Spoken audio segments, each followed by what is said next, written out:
She wasn't dressed to run either. She was wearing blue jeans. Okay. And do you specifically remember that from September of 2019? Yes. Okay. I want to change the subject a little bit about the clogging and the Zumba high fitness classes. What can you tell me about you and your mother's participation in those classes? At that time, my mother and I were both overweight and wanted to exercise more. And some ladies at the school invited us to come to a class that they were going to in the evening at a local elementary school in the gym. Can you tell me when approximately you and your mother started those classes? We started going in April 2019. And this was a joint effort to improve both of your fitness? That's correct.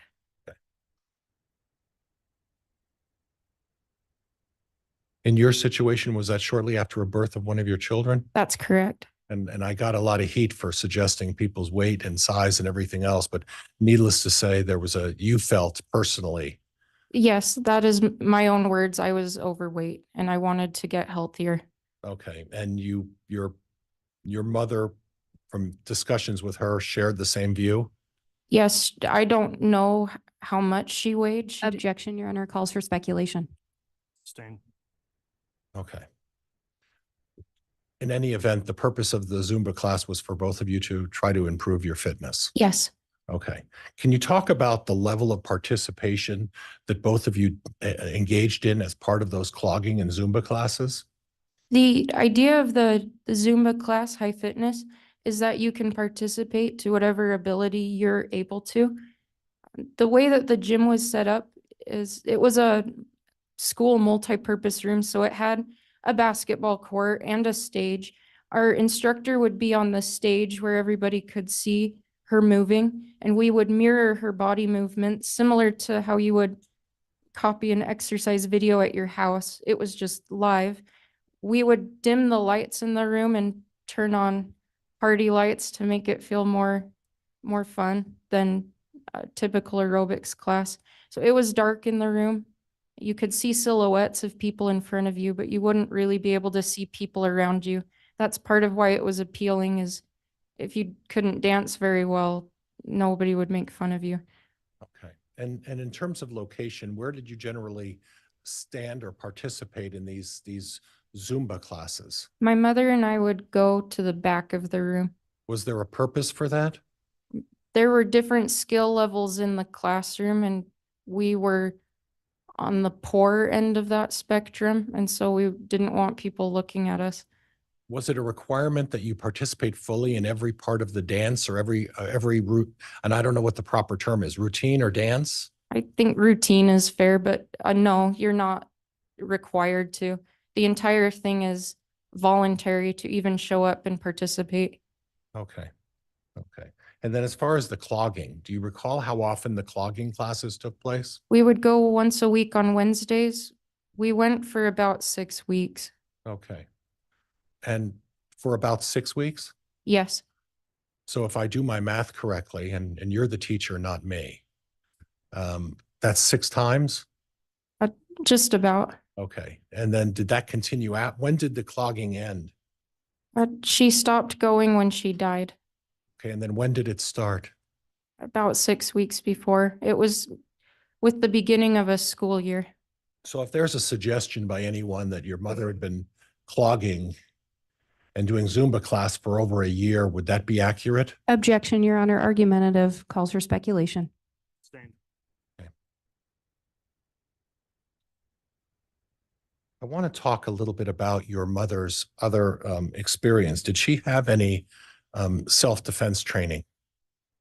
Not through a formal class, but our church would periodically organize evenings, enrichment night, where you could learn different skills. And in Springville, they would routinely have the police show us self-defense skills.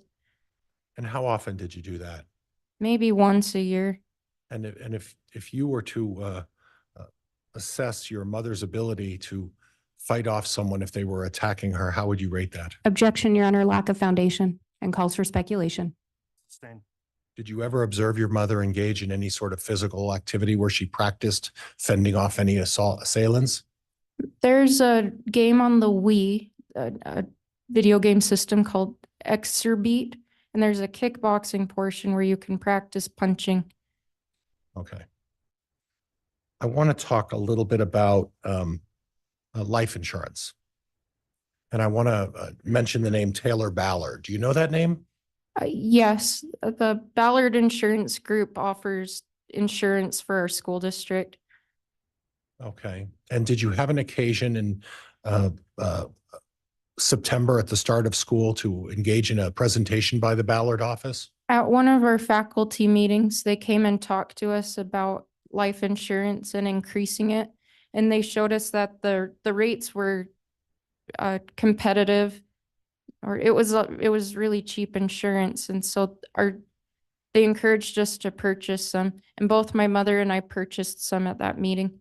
Okay. And at the meeting, uh, was it at the meeting that both of you just elected to purchase the insurance? Yes, So prior to that, and I can't remember, in September of 2019, I believe you were married at that point. Is that correct? I was. Did you consult with your husband before you elected to up your insurance at that point? Objection, Your Honor, relevance. Sustained. Are you aware as to whether or not your mother consulted with the insurance with your father prior to upping her insurance on that meeting day with Taylor Ballard? Objection, Your Honor, calls for speculation. Overruled. Are you aware of whether or not your mother consulted with your father on that day to up her insurance? Objection, Your Honor, calls for hearsay. Overruled. You can answer it. We were sitting at a table and filled out the paperwork together. We both signed to take out more life insurance on ourselves, and we did not consult with our husbands. Okay. And at that point, did you take up the maximum amount of insurance that you could purchase at that point? I did not because I could not afford it. I later did. Okay, at the next period. Yes, But it's your understanding that without discussing with your father, your mother elected to up her insurance to the maximum amount. I saw her check that box on the paper. Okay. I want to change gears a little bit. And there was some testimony about a Google search for south-southwest wind. And that would have been on 9/8 of 19. Do you recall that? I do. And was that your father who did that search? That was me. And what was the purpose of doing that search? I saw a rainstorm. We were planning an outdoor event, and I wanted to know if those clouds were coming our way. The weather forecast for where we live in Rexburg is sometimes inaccurate because we don't live in Rexburg. So I was trying to be an amateur meteorologist, and the weather app said it was coming from the southwest, and I didn't know if that meant it was coming or going from the southwest. And so I did a Google search on the desktop computer that my parents kept in the living room. Okay. That would have been typical at that time. I was late to getting a smartphone, so using a desktop computer would have been more comfortable for me. And it was common just to jump on the computer. There wasn't any login or anything, so it was just getting on the internet. Okay, and the access to that computer, I'd like you to talk a little bit about where that computer was in relation to the rest of the house. My parents had two different computers, a PC and a Mac. There's different capacities of each one, and my mom liked different parts of both for the business. So they had one of both, and they were next to each other in the living room.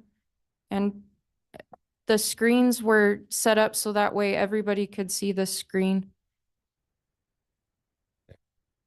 And you talked a little bit about your mother and the financial issues. When you talk about and I just had a lapse as to the name of your father's publishing company. Spring Creek Book Company. Spring Creek Book Company, and I'm going to mess it up again, so please bear with me. How would you describe the different roles of your father and mother in terms of their participation in the Spring Creek Book Company? I would say that my dad was the creative side behind it, and my mom was the one that made everything happen with finances and logistics. My dad would find authors or potential authors that could write books, and he would meet with them and give them guidance to write. And my mother would help design book covers. Most of them she did by herself, and she would do the finances and taxes for the company. And they worked together on it. And I don't think they could have done each other's jobs. But there was access in both of them. Was it necessary for both of them to know the passwords to all of the organizational, for lack of a better word, all of the organization of the Spring Creek Book Company? Yes, they were both able to log into the required programs. Okay, there was no need for them to be provided or have someone provide them with the passwords. They were both well aware of them? That's correct. And my mother also would typically save her passwords. So even if you knew it, you wouldn't need to type it in. Okay. I want to change gears a little bit. We're going to get back to your father and his artistic side in a minute, but I want to change gears about the physical description of the home that you're now living in. Would it be fair to say that it's a brick house, Yes, a one-story, yes, that there's a garage? yes, Is there an unusual structure that's attached to the back of the garage? yes. The previous owner constructed a building over the pump house where the well is, the machinery that draws water for the house. And it's unheated. It's built from a different material than the rest of the house. There's not very much electricity that goes to it. Okay. And did any of your brothers or sister ever use that, and what was the word for that? Cozy cone, Cozy, what? cone, Cone, C-O-N-E? yes. Okay. Is there a time when at least one of your brothers would use the cozy cone? We all would periodically, the children. We would play musical instruments up there. It was far enough away from the rest of the house that you could play loudly on drums and it wouldn't annoy mom. And you could turn up your guitar amp as loud as you wanted and nobody could hear it. But I would go up there. My brother Mark would. My sister Leah would go up there to study sometimes because it was quieter. Now, in terms of access to the cozy cone, is it true you have to go through the garage in order to get into the cozy cone? Yes. And how would you do that? Well, you would open the door to go into the garage, walk through the garage, go through another doorway, and you would be in a hallway. And then to go upstairs, you would have to go through another doorway. It was really inconvenient. Okay. I want to touch a little bit about your father's faith beliefs.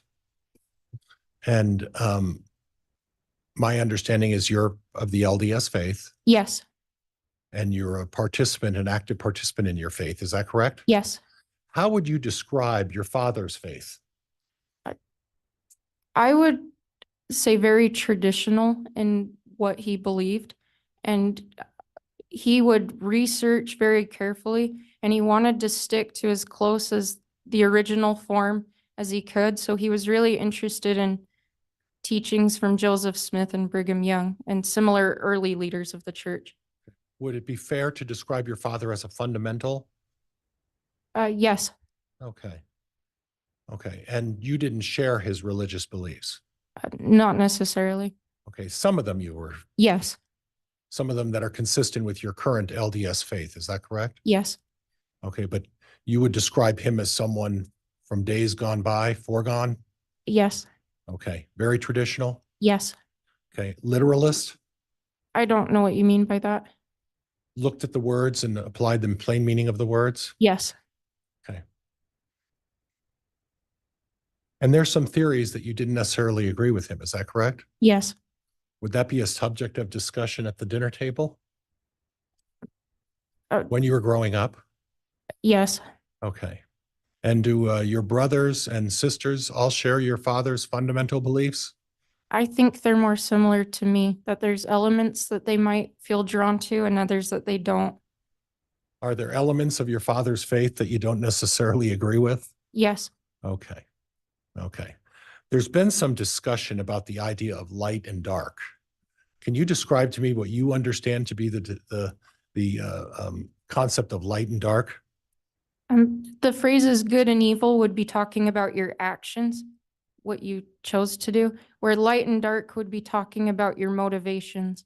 Light it means that you're acting selflessly like the Savior would be, and dark means that you're selfish, focusing inward like Satan would be. Okay. Was this something that your mother, from your discussions with your family, shared with your father in terms of her beliefs? Yes, So would it be fair to say that your mother's beliefs, to your knowledge, were also of the fundamental or traditional node? probably more so than him.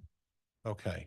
Did she ever have discussions about putting numbers, death percentages or numbers, whether how light and how dark a person would be? Yes, Did she do that frequently? yes.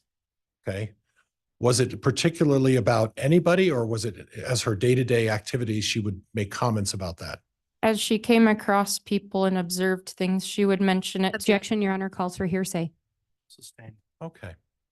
Now, you had an occasion personally to deal with your mother's rating system in terms of dark. Is that correct? Several. Okay. And was there an occasion when your mother engaged in a practice of trying to rid some sort of dark entity from you? Yes. And can you describe what that was about? Objection, Your Honor, relevance. Overruled. Can you describe what that was about, please? I have struggled with anxiety for years and it was feeling very unmanageable. And I felt like there was a being that was with me. And I talked to my parents about it. And my dad cast it out using the power of the priesthood. And then I felt better afterwards. Okay. When you say the power of the priesthood, what do you mean by that? The power of God given by the laying on of hands. Is that something that has to be specially endowed upon something, or is that some sort of a patriarchal role that someone gets as head of a family household? Any eligible man can have it Okay. if they're living and keeping covenants in the church. Okay. And on issues of covenants in the church, your father's not a perfect person, is he? No, And you're aware of a relationship that had been going on, and I'm not trying to embarrass you or cause you some difficulty, but you did subsequently learn that your father had a relationship with another woman, yes, and that was not an appropriate relationship. it was not. Okay. And at this point, it was, for all practical purposes, having a relationship with Lori Vallow while still being married to your mother. That's correct. And would you agree that not anybody's perfect? Yes, You're not perfect. no, None of us are perfect. nobody. So when you say qualified male to help with the dark spirit or the dark entity, what do you mean by that? Like the procedure to get rid of it. No, just the type of male. Is it someone who's head of a family, or what is it? In that case, I wanted to talk to my parents, but because they were my leaders in our family. But any man who is an adult and can make the promises to keep teachings of the church and to use the power to serve other people is eligible to receive it. That wasn't unique to my father. And then and giving blessings in not your father's faith, but in your faith, it's not uncommon for people to give blessings to each other. Would that be fair? It's common for people to do that. And it's common for people to offer to give blessings to people in your faith. Is that fair? Yes, And it could come from any direction. Would that be fair? what do you mean? Anybody can give another person a blessing, Yes, as long as the man is eligible. or anybody can give a blessing to, if you felt if you felt moved, you could give a blessing to another male. Is that possible? In the fundamentalist views, around the time of Joseph Smith, there were women that would do that. That's frowned upon today, though. Okay, so at this point, it's usually the head of the male or a male person who is the one who would generally give the blessing to other people. Would that be fair? Yes, that's correct. Okay. Now, while you were dealing with this dark entity, is it your understanding that when you're going through the process of trying to rid that dark entity or that feeling of, and would you describe it as just a feeling? Would that be a fair way to describe it? I felt like there is an actual person trying to control me. Okay. And at that point, after the conclusion of what your mother engaged in and your father engaged in, did you feel relieved or some recovery as a result of that? I instantly felt better. I felt like the individual that was trying to affect my body was gone.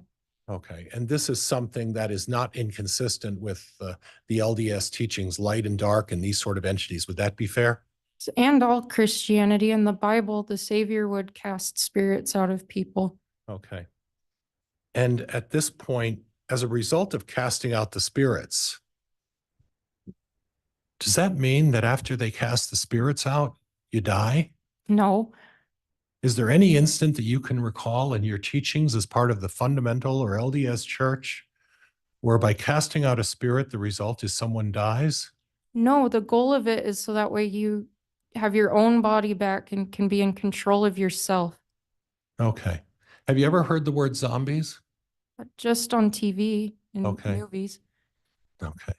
And at this point, are you aware of whether by stating someone's a zombie and you do one of these castings, does that mean the person dies as well? No, Okay. And again, part of that casting and removal of the dark entities is also consistent with your LDS faith. Is that correct? yes, I want to talk to you a little bit about a subject called the emotion code. Are you familiar with that? yes. Talk to me a little bit about that. It was developed by a man named Bradley Nelson. The idea of it is that you use Objection, Your Honor, relevance. Sustained. Were you aware of whether or not your parents used the emotion code? yes, they did. Objection, Your Honor, relevance. And I would use it. Anything? Hold on, before you keep answering, there's an objection that's pending. I am going to sustain the objection. There's been no relevance established for this, Mr. Pryor. Okay. Well, I was trying to establish by having her talk about the emotion code, Judge. Well, that's backwards of how we get evidence in, so please see either ask additional foundation or ask another topic. Do you believe that your father and mother thought they could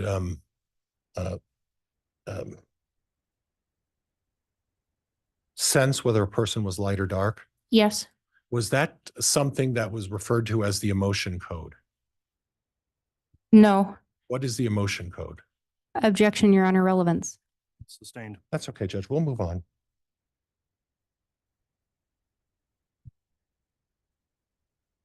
Did you believe or ever observe your mother reflecting on her ability to identify what people's true intentions were? yes. And would you talk to me a little bit about that? Objection, Your Honor, relevance. World. Talk to me a little bit about that. My mother learned about muscle testing or reflexology as a child from her parents and later learned more about it through a class called the emotion code. The idea is that you use your body. Objection, Your Honor, relevance. Sustained. Okay. Did you observe which one of your parents was better able to apply this issue of this true intentions? My mother was more skilled at it. Okay.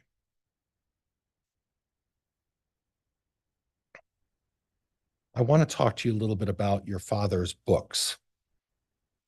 And how would you describe your father's novels in terms of fiction or nonfiction? He did write some nonfiction books and some fiction. Okay. He also wrote children's books? Yes. And the theories and ideas in his books, where do you think he derived most of his inspiration from? Objection, Your Honor, calls for speculation. Overruled. You may answer. The Latter-day Saint Church Okay. and his own ideas. Okay. And I want to clarify a little bit. When you say the Latter-day Saint Church, you're not necessarily meaning the current Latter-day Saint Church, are you? No, You're referring to what was at some time a more traditional view of some of the readings of the Latter-day Saints. yes, And would you agree that it was your father's intention to sort of, and through his books, discuss some of those theories and express those through his books? yes, similar to how historical fiction can teach about the past, he wanted to teach about the future with fictional characters.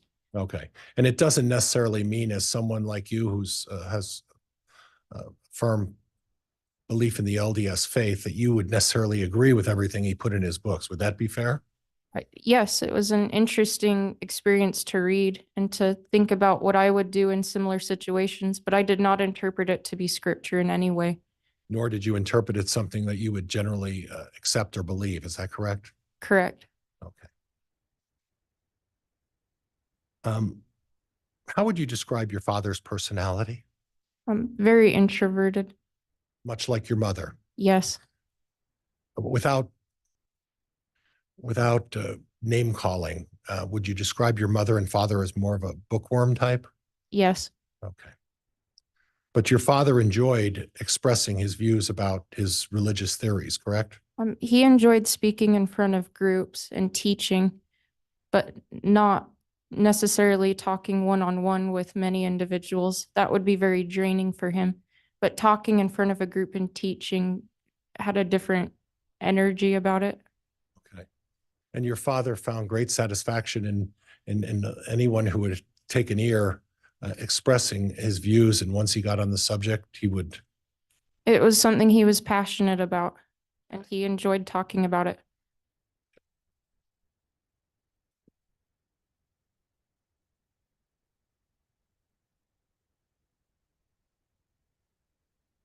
And Judge, if I could just have a moment, I've got more to do, but if I could just recap real quick. Go ahead. Sorry, Your Honor.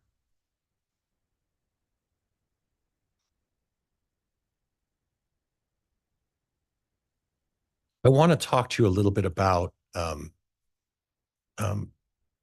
whether or not you know if your mother is familiar with paintball guns.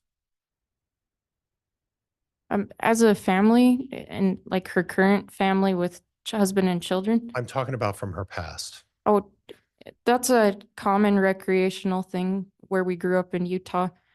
It wasn't something she enjoyed doing, but she probably went at some point. Okay. Were you familiar with her brother and uncle who were involved in that? Yeah, she had an older brother and an uncle who was about their age that liked to do adventurous things. Okay. So at the time, do you recall the incident with the paintball gun incident? I do. Do you recall approximately when the date of that was? October 9th. Did you have an occasion to talk to your mother about that? Yes, I had been with her moments before. She had dropped me off from our clogging class, and then she went home. And she posted on Facebook about it. That's how I learned about it. And I called her immediately. Okay. Was there any confusion as to what she felt someone was pointing at her? She was very sure it was a paintball gun. Okay.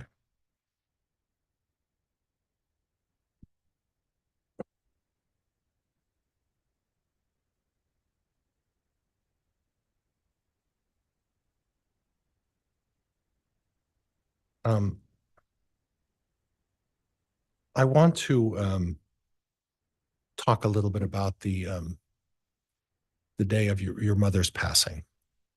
And if you need to take a break or use a tissue, please let me know, or water. Please stop me and we'll take whatever time you need, okay? You arrived at your mother and father's home approximately when on that day? Uh, I don't recall an exact time, but it was before 7 o'clock in the morning. Did you have an occasion to talk to Coroner Dye? I did. Can you tell me what the nature of that not necessarily what Coroner Dye expressed to you, but what you expressed to Coroner Dye? Coroner Dye was inspecting my mom's body, and she asked us some questions about our wishes, and she offered an autopsy. In the area that we live in, the body would have to be taken to Boise, which is about 5 hours away, and it would delay the funeral. And this is my own personal view. I, I don't think autopsies should be done on anyone.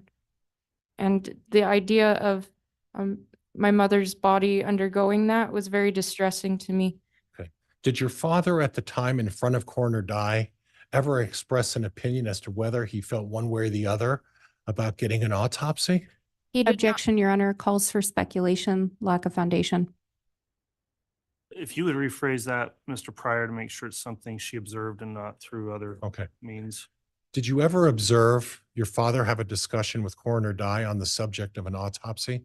My father was very distressed and was not speaking at that moment. Okay. He didn't express any opinion. Okay.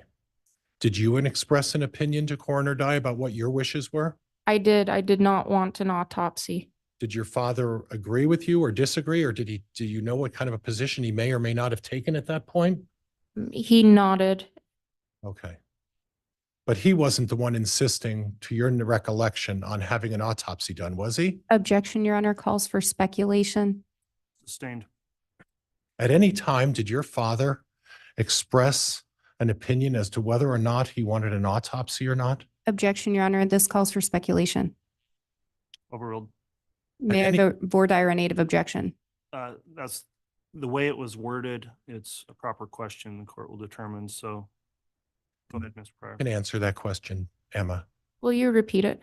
Madam Clerk, would you repeat the question for Emma?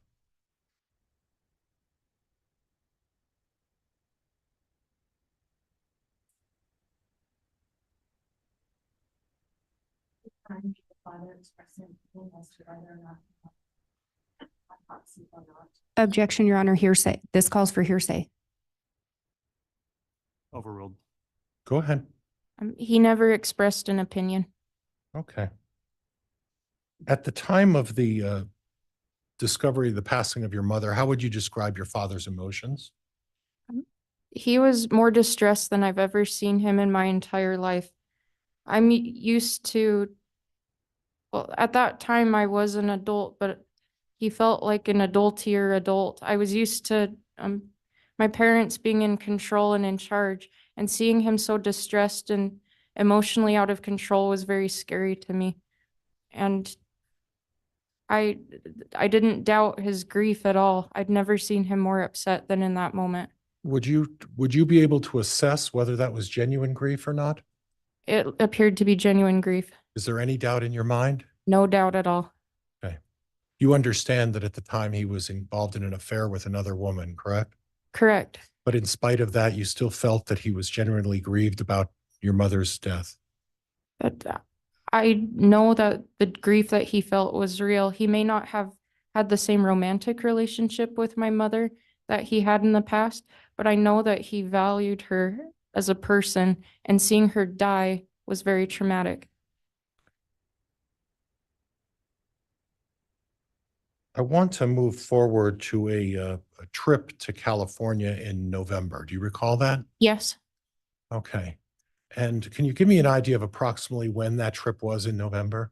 it was right before Thanksgiving Okay. and over Thanksgiving break. And in terms of how that trip came about, I would like to start with, you started somewhere in Idaho, is that correct? Correct. And who was on that trip? My father, me, my husband, our son, my sister, her husband, their son, my brother Garth. So if I go back over that long list, your sister Leah was there Yes, with her husband, yes, your husband Joe, yes, you, yes, Garth. yes. Garth didn't have his wife at that point. He is was that- not married at that time. Okay. And then in addition, your father. Yes, And you left the St. Anthony Rexburg area, fair? yes, Where did you go? We drove to the Salt Lake Airport. Okay. And then from the Salt Lake Airport, what did you do? We flew to California. Okay. And then what did you do in California? We went to Knott's Berry Farm. Okay. How long of a trip was that? Just a few days. Was it a Thanksgiving trip of some kind? Yes. Okay. And then what was your father's plans after that weekend? He was going to go live in Hawaii. Okay. And was that going to be a permanent move? No, Temporary? that's what he said. Okay. And was there any secrecy applied to that meeting? Was there any way that he was trying to conceal where he was going or what he was doing? No. Okay. So it was public airline tickets, Yes. public transportation, Yes. public hotels. Yes. Okay. Public planning. Yes. Okay. And at some point, was someone else planning on going on that trip with you? Yes. Lori Vallow attended with us. Okay. Did she drive from Rexburg, St. Anthony area with you folks to Salt Lake City? She did not leave the same time we did. And she Okay. did not leave from the same location. Okay. Do you know where she left from? I do not. Do you know when she arrived with you in California? She arrived later that night, about 12 hours after we had left. She arrived by vehicle. Okay. Did you ever find out why she was not going with you folks for the drive to Salt Lake and then the plane trip from Salt Lake to California? She told me that she was with her- Objection, Your Honor, calls for hearsay. Sustained. She told me that she was on. with, oh, sorry. Hang on. Can answer that. Was there a discussion with her about what she was planning on doing prior to arriving in California? Objection, Your Honor, this still calls for hearsay. Sustained. Was there at any time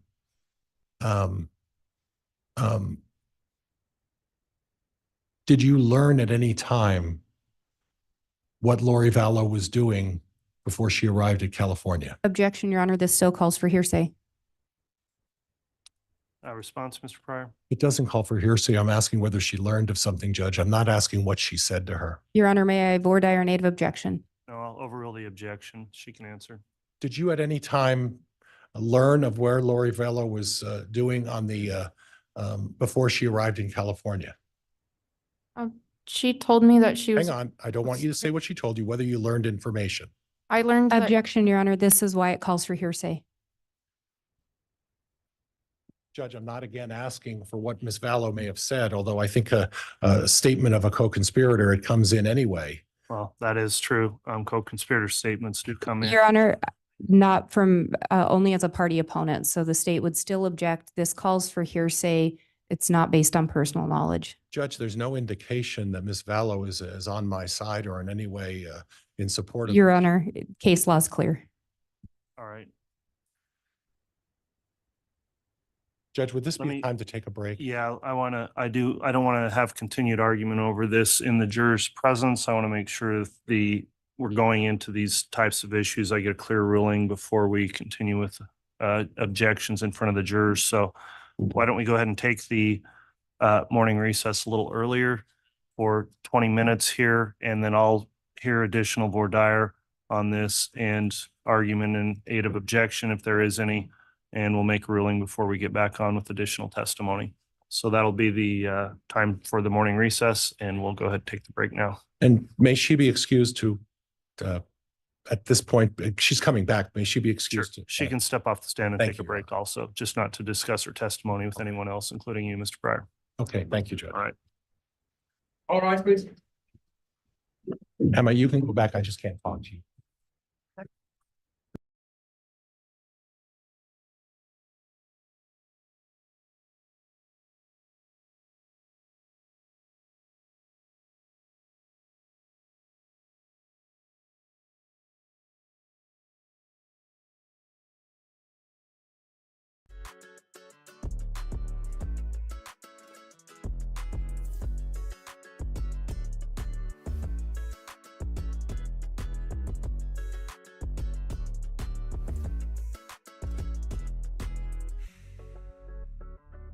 Over the break here, you indicated case law is clear. I'd like to know if you have any citations for me to consider over the break. Your Honor, and if I may have a moment to find the brief, this issue was actually pre-litigated when the cases, I believe, were still joined. Okay. And so I do have a motion that was previously in a brief that was previously provided to this court on the issue of statements of co-conspirators. Okay, we'll take the recess and I'll perhaps have my staff attorney, Ms. Stallings, see if you have a citation or a reference to a previous ruling the court's made on the issue and get that before we come back on for argument at some point. Likewise, if there's anything from the defense in support, Mr. Pryor, I'll give you obviously the same opportunity and then we'll argue it on the record before we make Thank you, any Judge. decision. All right, so we'll be on recess. All right. Folks, stay where you are for just a moment.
have.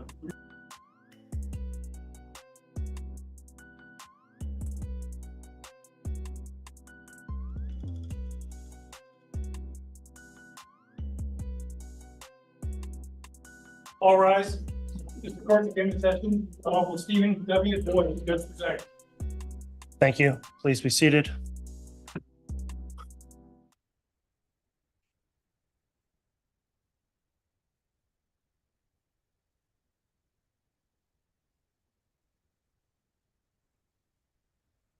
All right, we're back on the record on CR 22-21-1623, State of Idaho versus Chad Daybell. We took the mid-morning recess. There was a pending objection on a hearsay grounds, and the court wanted to hear additional argument in making rulings on that because I think it's apparently a line of questioning that may come up more than just a single question. So there was a reference from the state that there was some either previous ruling or case law that may govern. So in support of the proposed objection, I'll allow the state to make any argument. I'll hear any response from the defense, and we'll go ahead and argue this matter outside of the presence of the jurors, who I will note are not present in the courtroom at this time.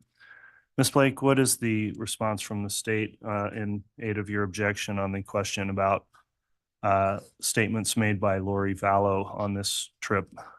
Thank you, Your Honor. Idaho Rule of Evidence 801 D2E excludes from the definition of hearsay a statement by a co-conspirator made during the course and in furtherance of the conspiracy.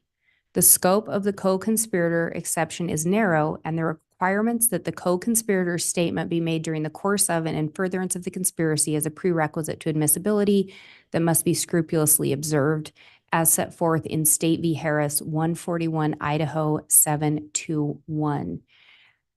Idaho Rule 801 makes clear that an exception to a hearsay requirement is if it is offered against the opposing party.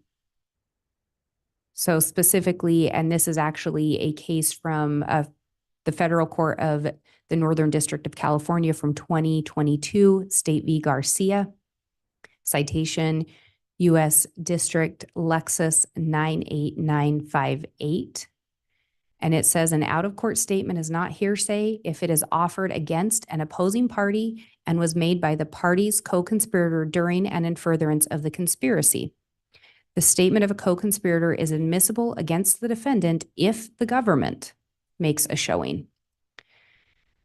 I think there is some reference that can be made to the Crawford analysis when it comes to testimonial statements. However, nothing being proposed to be offered today would even be testimonial.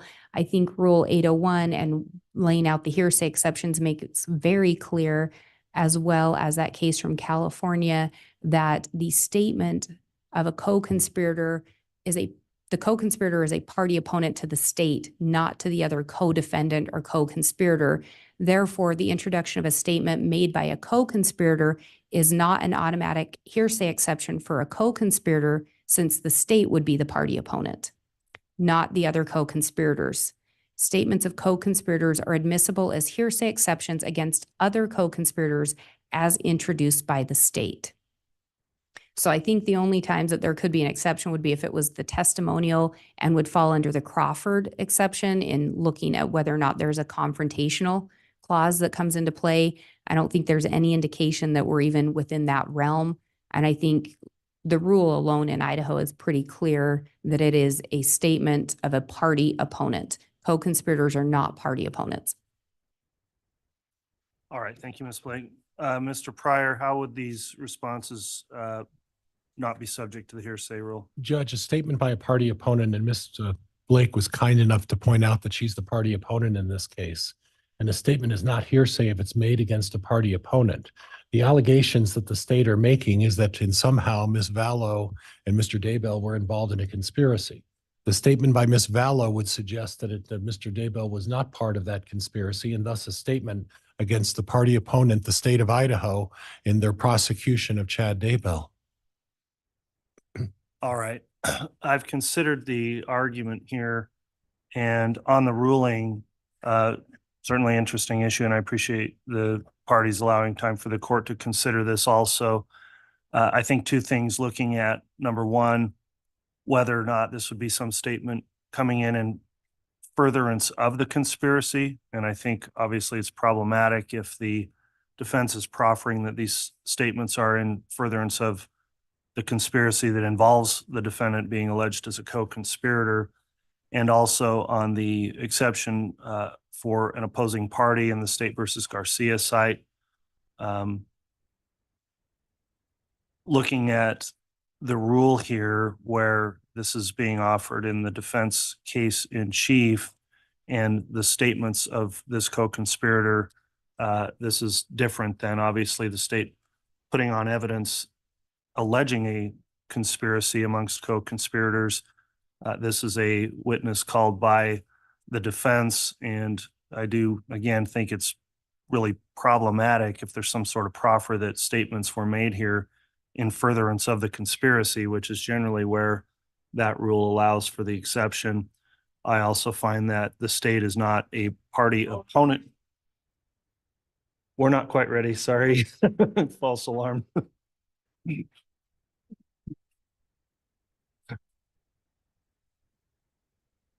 All right, I'll just note on the record, the jurors started entering the courtroom, but were excused without hearing any of the court's ruling here. For these reasons, though, also it's not a statement of offered against the opposing party here. There's no indication that there's any statements directly from Lori Vallow about or against the state of Idaho here. So the court is going to sustain the objection on this or any other grounds that come up in relation to statements made by Lori Vallow, unless, again, they fall within these narrow exceptions under 801 D2E. The court finds that does not apply as an exception, so I am going to sustain the hearsay objection. So that'll be the court's ruling. And Judge, if I could have some parameters, my understanding is that the court is excluding Emma Murray from stating what Lori Vallow told her, but that doesn't exclude me from inquiring as to whether there was a discussion about a particular topic. At least the way I read the rules, that doesn't exclude me from inquiring as to whether a particular topic was discussed with Ms. Murray and Ms. Vallow. Is that correct? All right, well, my ruling is limited to the line of questionings that came up. So whether or not, again, it goes into hearsay and eliciting statements made by Lori Vallow that are asserted for the truth of the matter asserted, the court would take those up individually if they come up again. But this is the framework going forward as it relates to comments she may have made. So there may be other exceptions that would apply, and I don't know what comments or statements she made and whether they'd be subject to any other rule. But in terms of the co-conspirator exception, that'll be the court's ruling. Okay. Thank you, Judge. All right, thank you. That'll be the ruling then on that. And so we'll go ahead and have the jurors return since I know they're ready, and then we'll have the witness please return to the stand. And Mr. Pryor, you can take the podium. Thank you.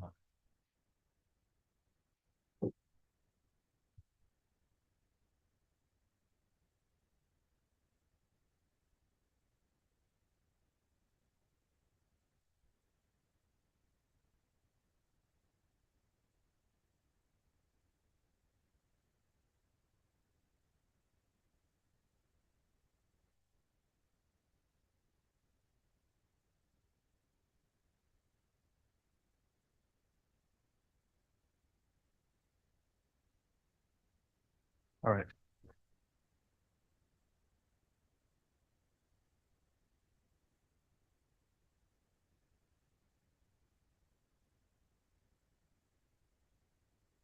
All right,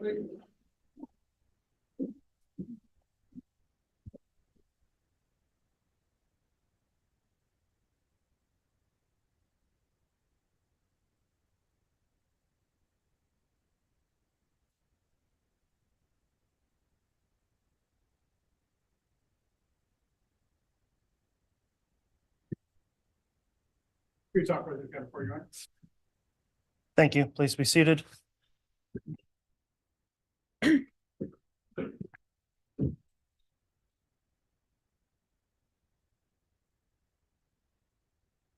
All right, the court will note the jurors are returned to the courtroom at this time. We appreciate your patience as we work through an evidentiary matter. We do have Ms. Murray on the stand. I'll remind you, you're still under oath for your testimony on direct examination from the defense. Mr. Pryor, if you'd like to continue, you may. I just want to advise you that you can't tell me what someone said and repeat what someone said, but you can answer my questions without telling me what the person actually said to you. Do you understand that? Yes, Okay. So it's your understanding that at the Knott's Berry Farm trip, Lori Vallow came from another direction. Is that correct? yes, She didn't participate in the travel plans with you to California. Is that correct? yes, At any time, without telling me what she said, was the topic of the location of the children discussed with her? yes, Okay.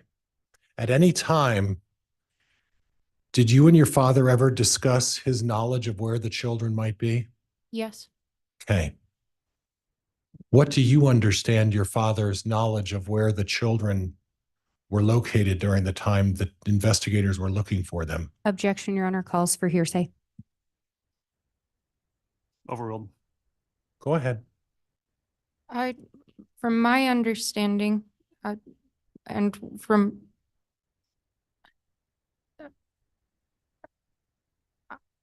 I was told that the children were in a safe place. Okay. And was that understanding through your discussions with your dad?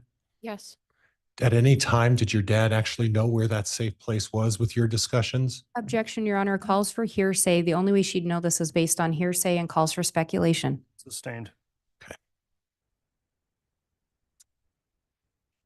At any time, did your father ever tell you where he might think the children might be? Objection, Your Honor, calls for hearsay.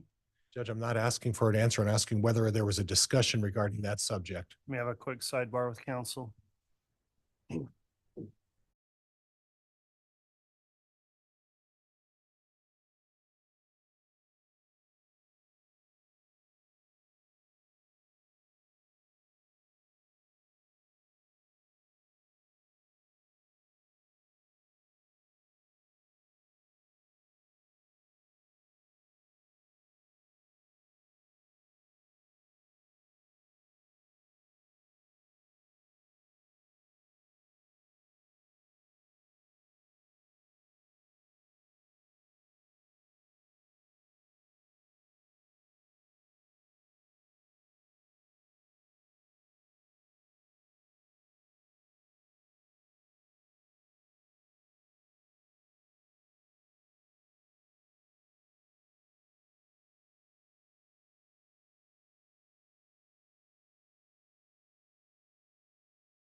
All right, thank you, counsel. The court reviewed that previous ruling objection to hearsay. The court is going to sustain the objection. So at some point, is it fair to say that you had a discussion or multiple discussions about with your dad about where the children might or might not be? yes,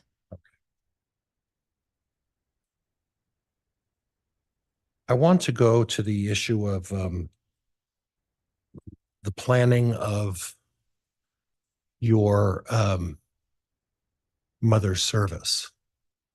Were you present at the time for the planning of that service? yes. Who was present at that time?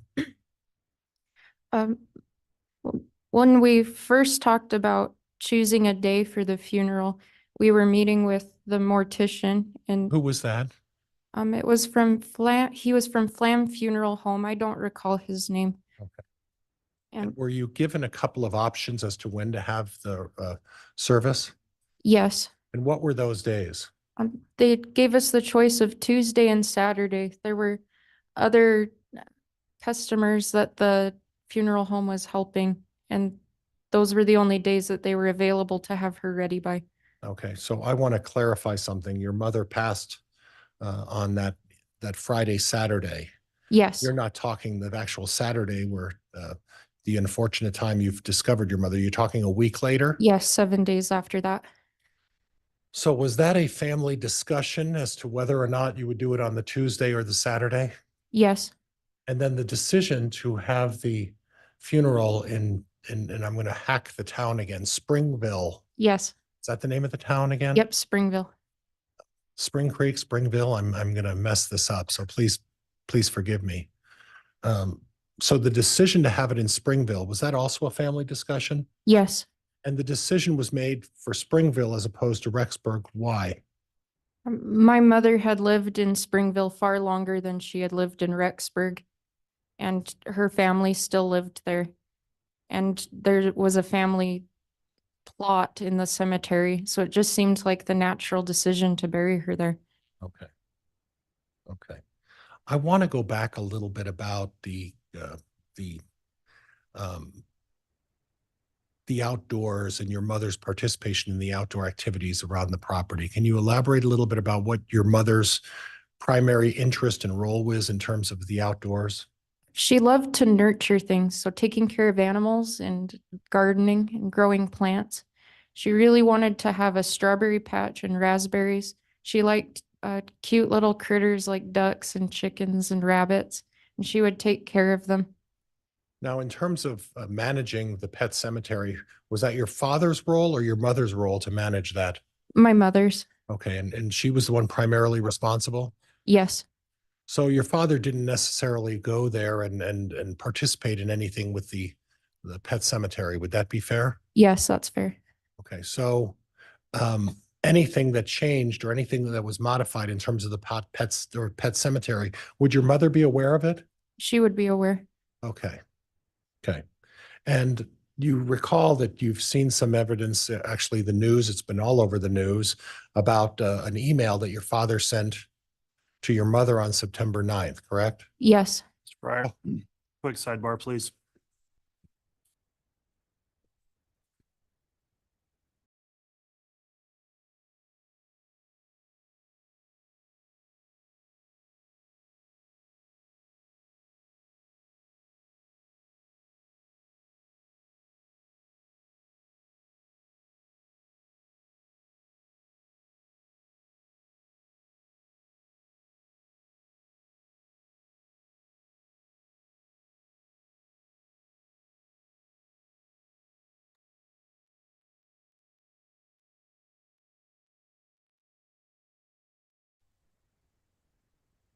All right, Mr. Pryor, please continue.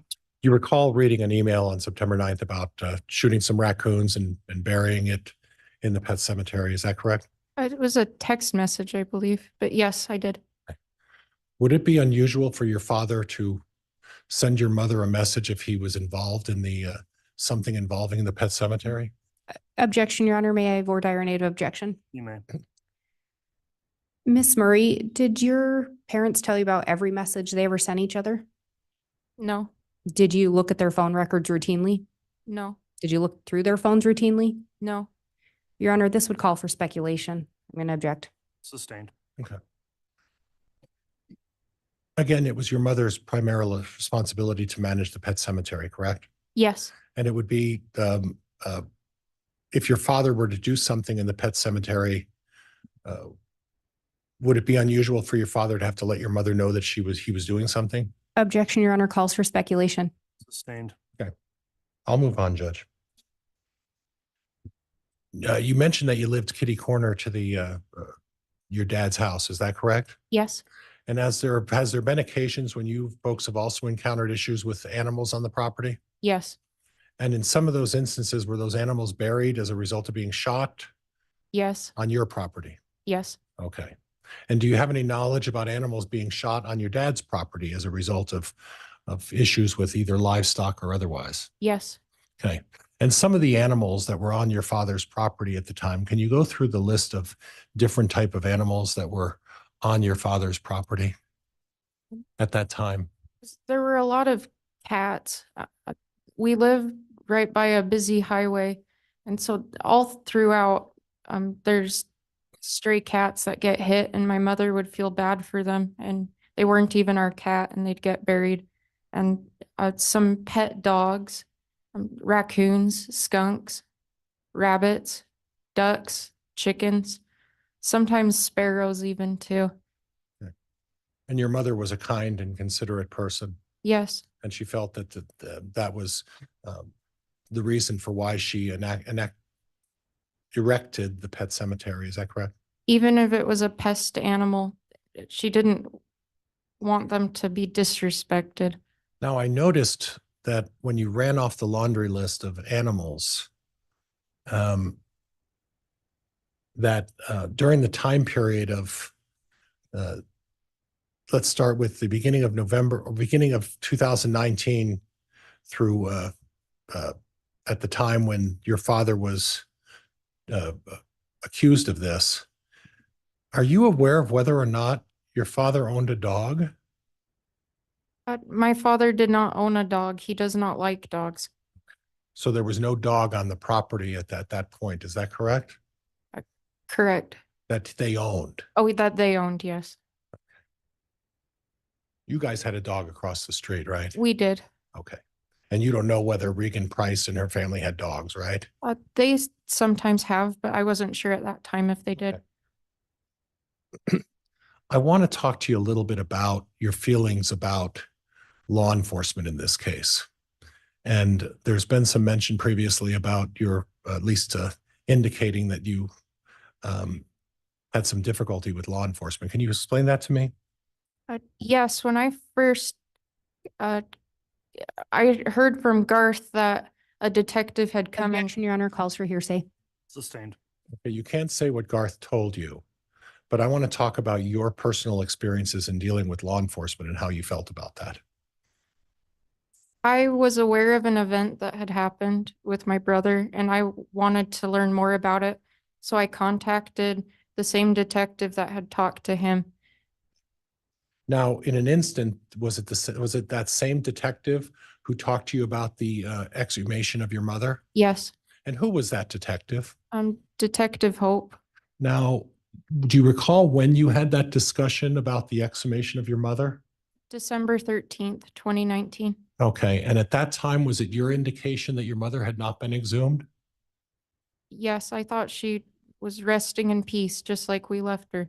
Okay, and was the subject of the discussion with Officer Hope that your mother in the future would be exhumed? But he said it had already happened. Okay. And was that the first time you heard about it? Yes. And if you need to take a break, you tell me, okay? Okay. At any time prior to your mother being exhumed, did anybody from law enforcement ever tell you that your mother was being exhumed? No, Did you ever hear from your mother's family in Springville that they were going to exhume your mother from the ground? no, nobody knew. Okay. And to your knowledge, the amount of time, do you have any information as to the amount of time from the minute they started the exhumation to when she was placed back in her grave? How much period of time that was? At the time, I didn't know. Okay. Were you ever misled about whether there was going to be an exhumation or not after the exhumation took place? No, You were never misled? I don't understand the question. Okay. Did an officer ever tell you that they were going to do an exhumation even though it had already occurred? Yes, Who was that? Detective Hope. Okay.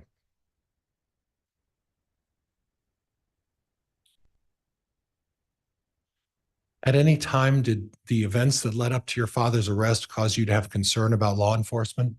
Yes, What kind of concerns did you have with law enforcement? Objection, Your Honor, relevance. Sustained.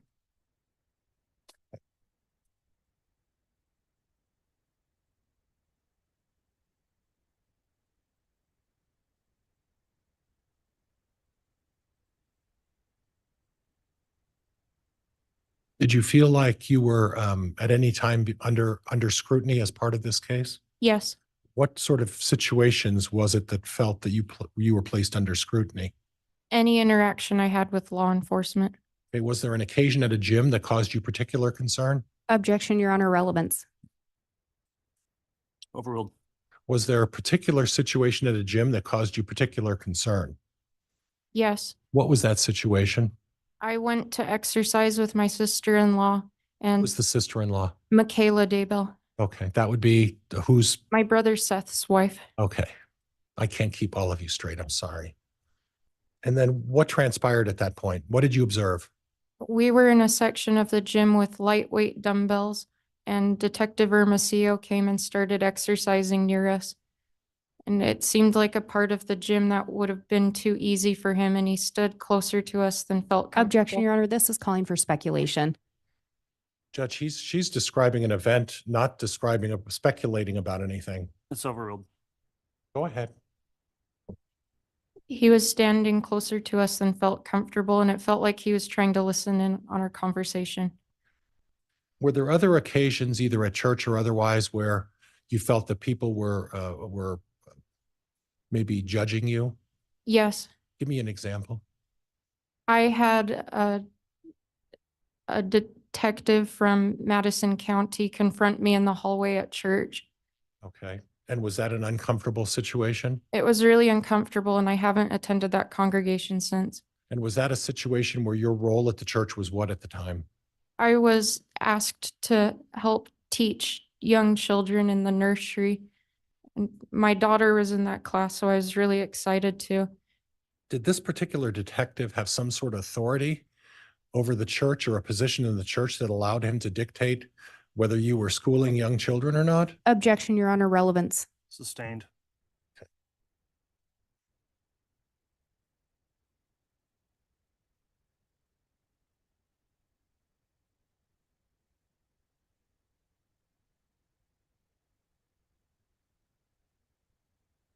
And Judge, if I could have just a moment, please. You may.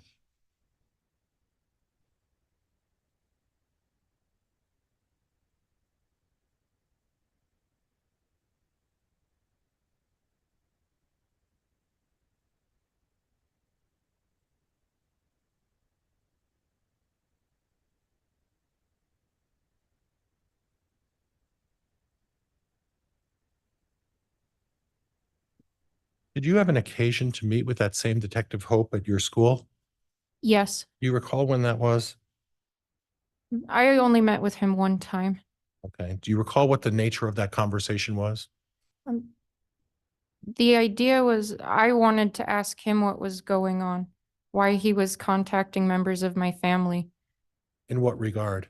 He was asking where my dad was, and we gave him my dad's phone number and told him he was in Hawaii, but they they said that they had no way of contacting him. That seemed untrue. Because you had previously provided that phone We information? provided contact information, and they said he was in hiding, but we told them where he was And when do you recall telling them where your dad was in Hawaii? at that meeting. Okay. So a suggestion that you felt that the suggestion that they weren't able to locate your dad and that he was somehow running or hiding was inaccurate? Yes, Okay. I want to talk to you about the day that you were present for your dad being arrested. Do you recall that? yes, Do you know the day that that was? June 9th. Okay. And on that particular day, we've previously seen some videotape of you approaching your father, and it was an emotional situation. Do you recall that? Yes. I want to talk to you a little bit about how the car was positioned in relation to the property, your father's property. It was parked parallel on the side of the road, What road was that? Do you recall? 200 north. Okay. So if the car was pointed towards Salem Highway, the nose of it, correct? Yes, And the rear was parked down 200, correct? yes. So it was pulled over on the side of the road. If someone were to look out the right side of the car window, what would you be looking at? The house. If someone were to be looking and turning and looking behind the seat, back towards the trunk or that corner, what would they be looking at? Objection, Your Honor. Calls for speculation. Overruled. What would they be looking at? Whatever was behind the car. It wouldn't be by turning around and looking back, you wouldn't be looking at the property, would you? No, Okay.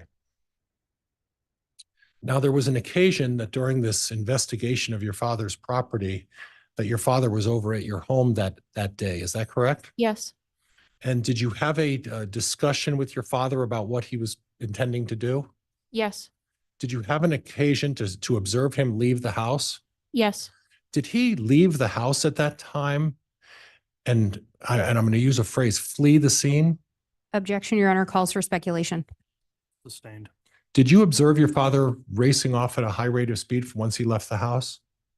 The speed limit's 50 miles per hour. I saw him drive that speed. Okay, and he left the house and did it appear to you that he was in a hurry? No. Okay. Now you have a recollection of who he was going to see, correct? Yes. Yeah. And who was he going to see? Objection, Your Honor, calls for hearsay. Sustained. Okay. Was there a discussion with you being present that he was going to visit a lawyer? Yes. Objection, Your Honor, move to strike, calls for hearsay, leading. Sustained, and I'll strike the question and the jury disregard that question. But in any event, your father was not. Objection, Your Honor, this is going to call for speculation. I agree, and it's leading, so sustained. Okay. Did you observe your father speeding off from the house on the day of June 9th? Objection, Your Honor, asked and answered. Sustained. And again, Judge, if I could have a minute.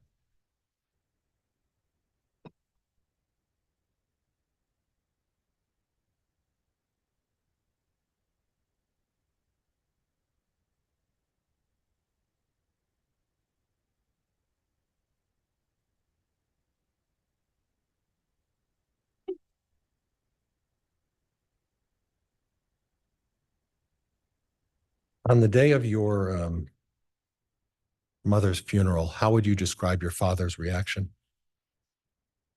Typical for any grieving Latter-day Saint husband. What does that mean? He cried. He also seemed happy at moments. And when you say typical, what do you mean? Is that typical?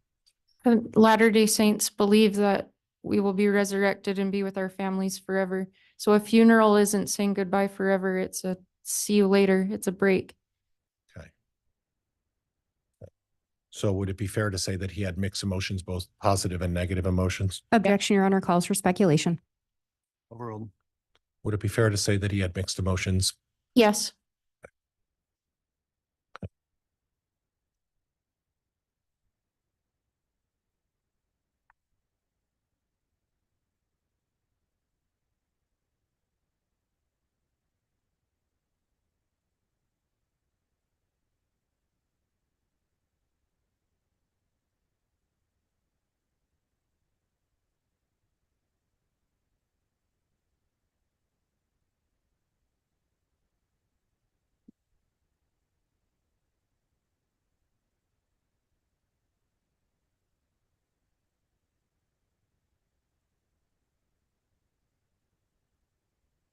Judge, that's all I have. Thank you.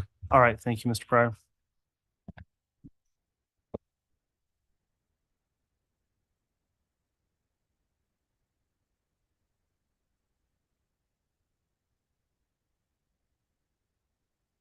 All right, Ms. Blake, cross-examination.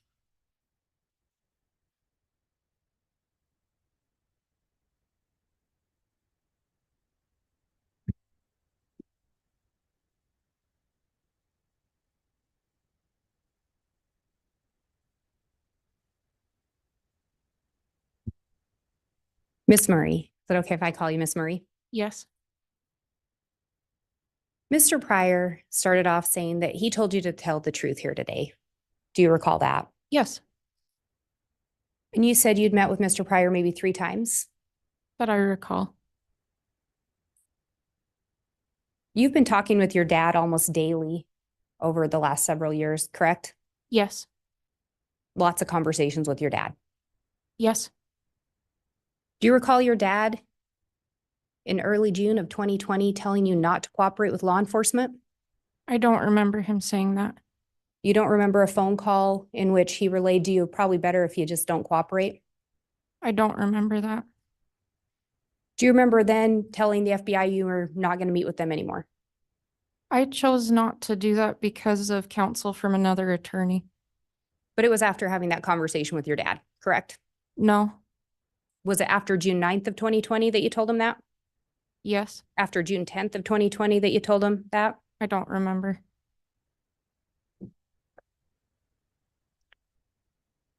Do you recall visiting with your dad as well?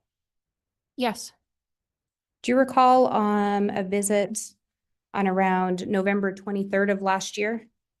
not specifically.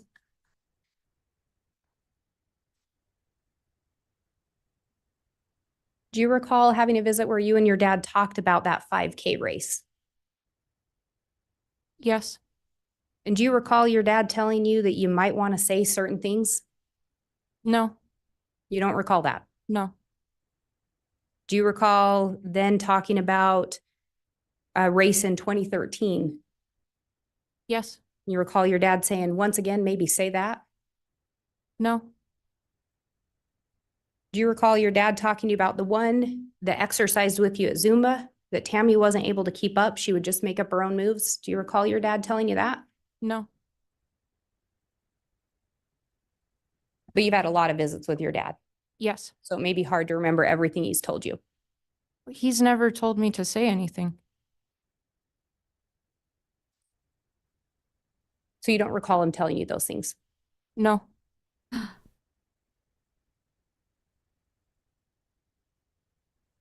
Are we going to hear evidence? You talked about you were worried about your mom's health, yes, but your mom went to a doctor, right? She'd been there for a wrist recently. just for the wrist. Surprised you to learn that no mention of current anemia in her medical records? Because she hadn't been to the doctor since 2017. When did your mom go to the doctor for a wrist? In 2019, that's a Okay. 2-year gap. You just answer the question. So when did your mom go for her wrist? In 2019, Her medical records say nothing about current anemia. Does that surprise you? yes, Her medical records say nothing about sleep apnea, correct? I don't know. Would it surprise you that they don't say anything about sleep apnea? No,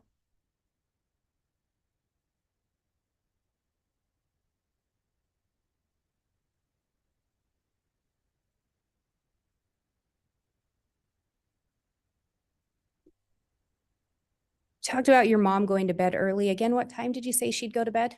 it varied depending on the day, but 5, 6, 7 o'clock, Were you over at the residence when she'd go to bed? usually, Would you go in and visit with her? if she was awake. Would you go watch her while she was in bed? No, So you don't know what she did when she went to bed. Fair to say? fair. So you don't know what she would do with the Fitbit when she went to bed, right? I watched her do it several times. Several times. You didn't watch her nightly go to bed. I did not.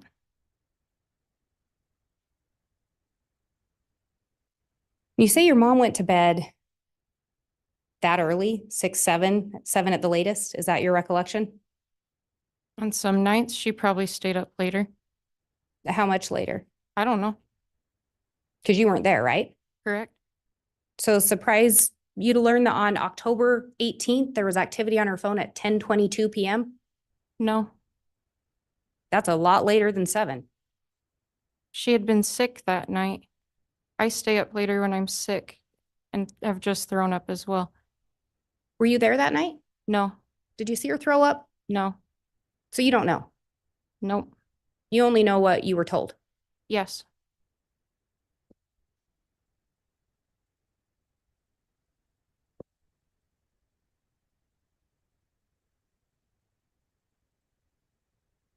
You were asked about this book fair. And you talked about your mom carrying a heavy box. Do you recall that? yes, But your mom was carrying the box, right?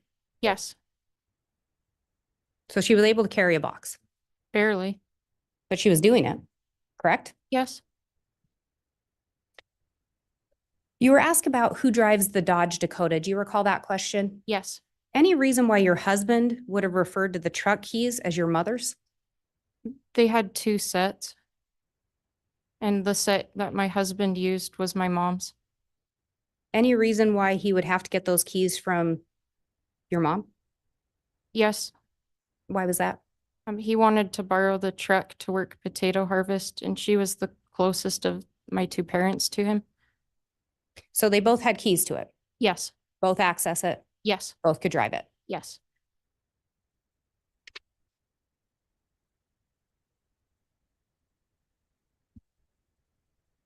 You talked about your mom playing on the Wii. Do you recall that? Yes, And what kind of game was that again? an exercise game. Did you see her do that a lot? In 2018 and earlier. Was that something that she enjoyed? Yes, Fair to say your mom enjoyed physical activity? she enjoyed video games. And when you say video games, some of them, you described the Wii. Were there other types of video games your mom liked? Yes, And what were those? farming simulations, Pokemon. Would she play those on her phone? Do you know? Yes, and other handheld devices. And then she liked to play the Wii as well. Periodically.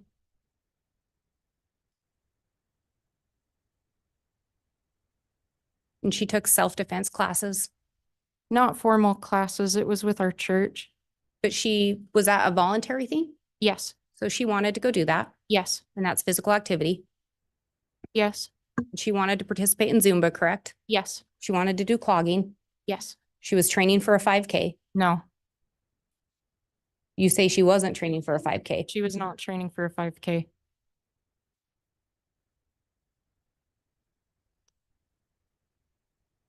Would it surprise you that other people said she was? No, We talked earlier a little bit. You weren't privy to all your mom and dad's communications, right? no, You weren't privy to all your mom's conversations that she'd have with people, correct? correct. So at school, she may have conversations when you weren't around, right? Yes, She may tell people things that you have no idea she told them, right? yes,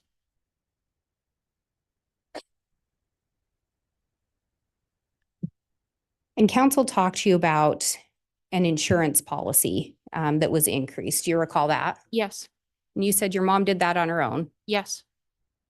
Why was your dad's signature on the application? I think she took out insurance on him. Your Honor, may I be handed State's Exhibit 151? Yes.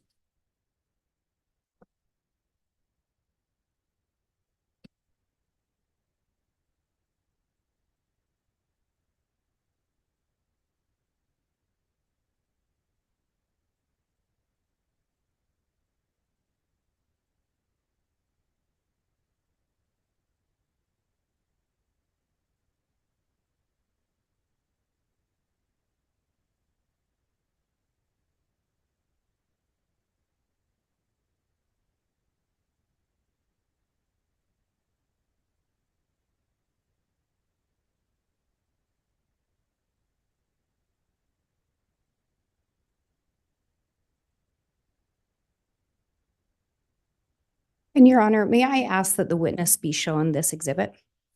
You may. I'll have the marshal please retrieve that. And I don't know if council needs to see this as well. I'm good, Judge. Thank you. I'm good. No, I'm good. Okay. Thank you.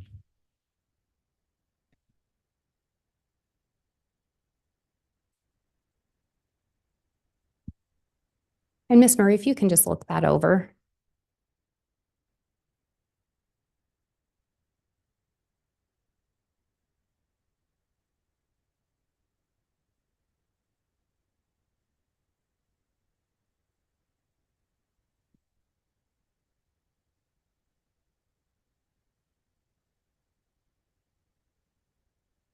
Did you have a chance to look that over? Yes, Do you see on the back page whose signatures were there? yes. And whose are those? It says employee's signature, Tamara M. Daybell. Spouse's signature of applying for coverage, Chad G. Daybell. And do you see dates by those?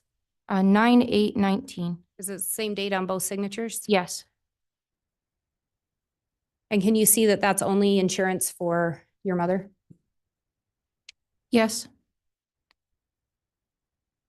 Your Honor, may I be handed that exhibit? Yes, I'll have the bailiff retrieve that, please. And Permission to publish from the Elmo. You may publish.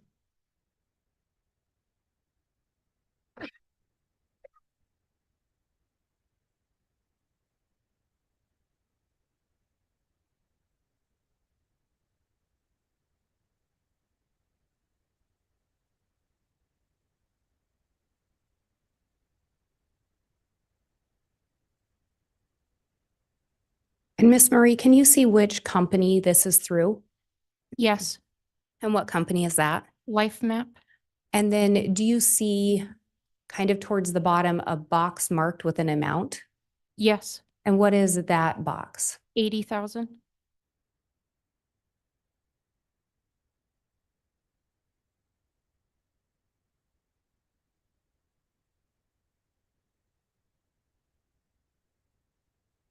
And then is this back page the page you were just looking at? Yes.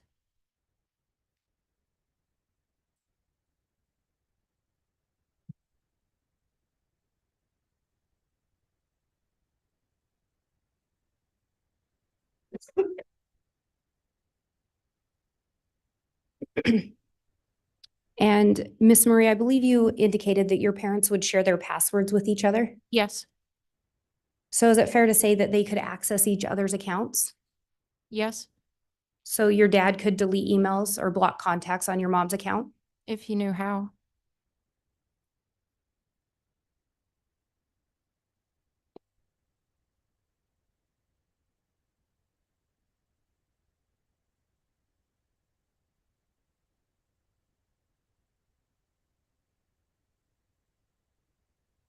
And you were asked about whether or not your mom was familiar with paintball guns. Do you recall that? Yes.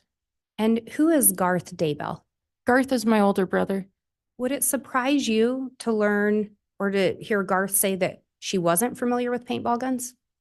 I don't think he said that. Would it surprise you if he did? Yeah, that would surprise me. Did you ever shoot paintball guns with your mom? No. Ever see your mom with a paintball gun? No. Ever see your mom with a rifle? No. Ever see your mom with an assault rifle? No.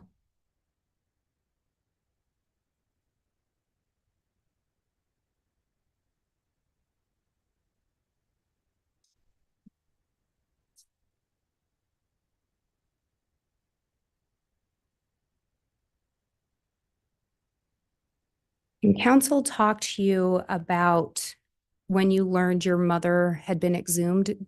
Again, do you recall approximately when you learned that? Yes. And when was that again? December 13th. And you talked about a meeting that you had with Detective Hope. Is it that same meeting? Yes. And do you recall at that meeting, Detective Hope inquiring of you or letting you know that they were still concerned with the whereabouts of JJ Vallow? Yes. Do you recall him telling you that they were still looking for him? Yes. You talked about seeing Detective Hermosillo at the gym sometime. Do you recall approximately when that was? It was after my dad had been arrested, so sometime after 2020 or during that year.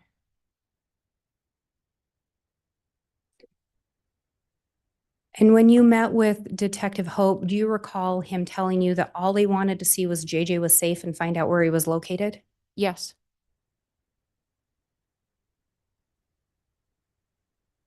Do you recall indicating that you were in contact with your dad at that time? Yes.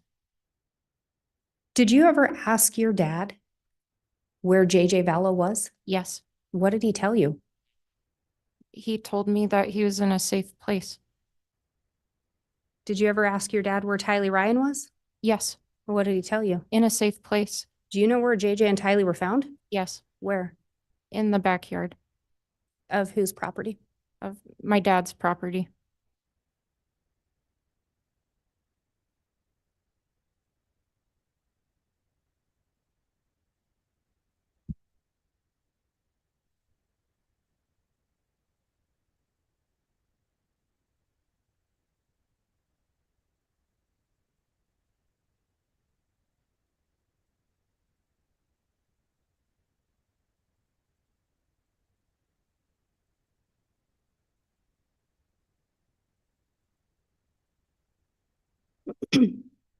You indicated that you live kitty corner to your parents, or that you did live kitty corner to your parents' residence. Is that right? Yes, I used to.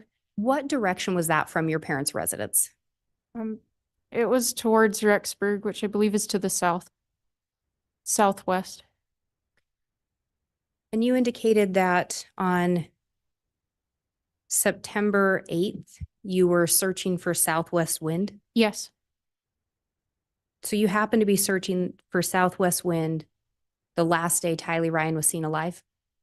yes, The day before Alex Cox or a device associated with him was on your dad's property.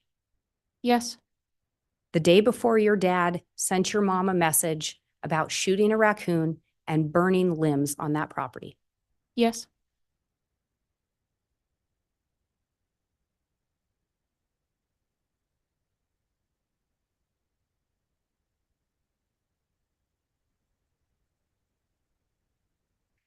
We talked about your dad, some of the things that he would teach you, including light and dark. Do you recall that? yes, Have you tried to discern light and dark? yes, Did your dad ever teach you about zombies? no, Did he ever teach you about castings? yes, And I think you talked about your mom doing something like that. yes, Is that correct? yes. Would you qualify that as a casting? What my mother would do? Yes. Yes, And you said that it helped you.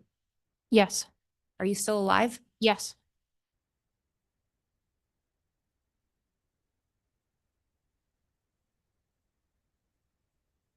Did your dad teach you about multi-creations? yes,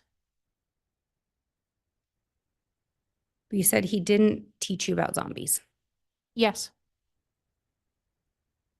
I think you said your dad was passionate and he enjoyed talking about his views. yes, Your dad ever talked to you about death percentages? yes,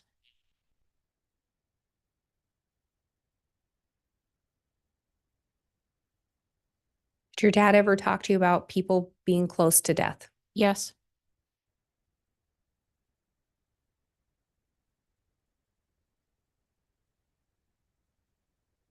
Do you recall any specific people your dad talked to you about being close to death? yes. And who was that? Well, my mom was one of the people, but it was not death so much as how connected your spirit was to your body. My mom would feel lightheaded and say she didn't feel quite connected to herself, and they would reconnect her spirit to her body. When your dad would talk to you about castings, did he explain to you anything about the body having to die? No, Explain anything to you about the body having to be destroyed? no, And again, didn't talk to you about zombies. no, Were you privy to all your dad's conversations with people? no. But your dad liked to share his views, correct? Yes. Your dad ever talked to you about Alex Cox? No, Did your dad ever talk to you about Lori Vallow before your mom passed away? no, So you don't know what he talked to Lori and Alex about. I don't.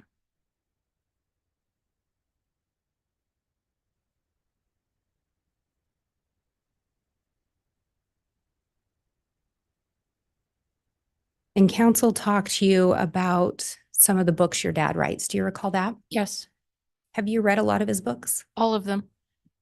So are you aware in his autobiography that he indicates the visions in his books are true?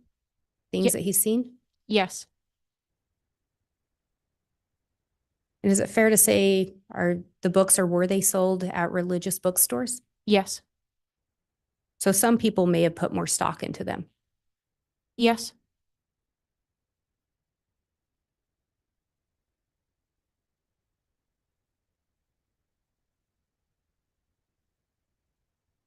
And you, counsel talked to you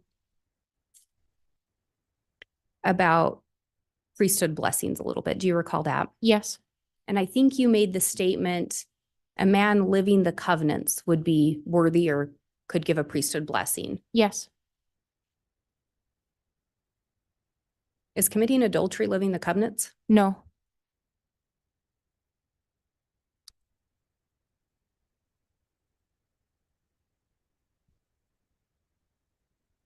When did you learn that your dad was having an affair with Lori Vallow? After he was arrested. Was it quite a while after he was arrested? Well, I heard about things in the news after Lori was arrested in February of 2020, but I learned more after he was arrested, very shortly after, once again, the news. Do you recall participating in an interview where you indicated that you didn't believe he'd had a physical affair? Yes, And that was about sometime in 2021? yes, Did you know of the physical affair at that point? no, So it was sometime after that that you learned of the physical affair? yes.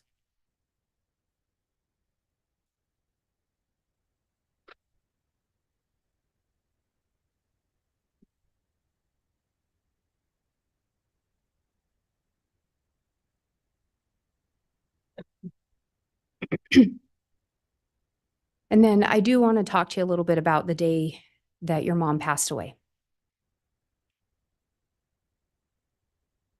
Were you present at the residence when 911 was first called? No. When you arrived at the residence, who else was there? My father, my older brother Garth, my husband, sheriff's deputy. There may have been two, but I remember one that walked with me from my house. And the coroner was, I think, arriving the same time that I was. I can't remember if she was there before me or not. Were you, is it fair to say your dad had conversations possibly outside of your presence? Yes, Were you there when your dad was providing your mom's medical history to Deputy Greenalch, the officer? yes, Were you there when he provided it to Deputy Coroner Cammie Wilmore? yes, And were you there when he provided it to Coroner Brenda Dye? yes.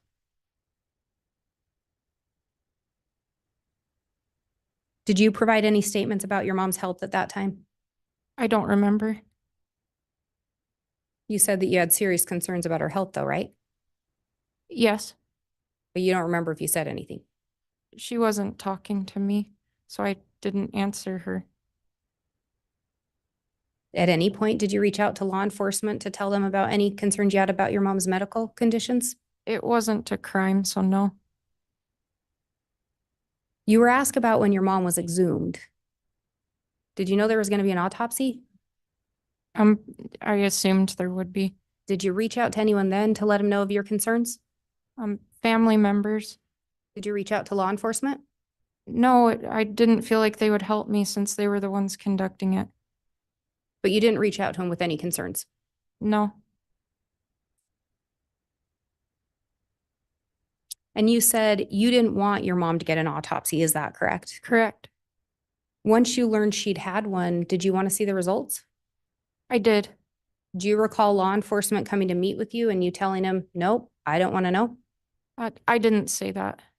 Do you recall telling them you didn't want to know? I don't recall that, so no. Do you recall not being willing to have them share with you the results of the autopsy? Judge asked and answered. It's just in a variety of different ways. Overruled. Do you recall indicating you did not want to sit down or that you were unwilling to sit down and have them share the autopsy results with you? No, You don't recall that. that's not what I said. What did you say? I told them I didn't want to interview with them. I wanted to see the results, and I did not want to discuss it with them.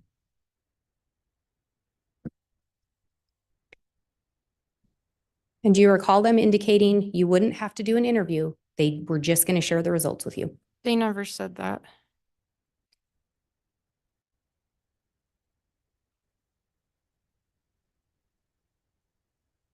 Did you in fact decline to see the autopsy? No, they never offered to let me see it without interviewing with them.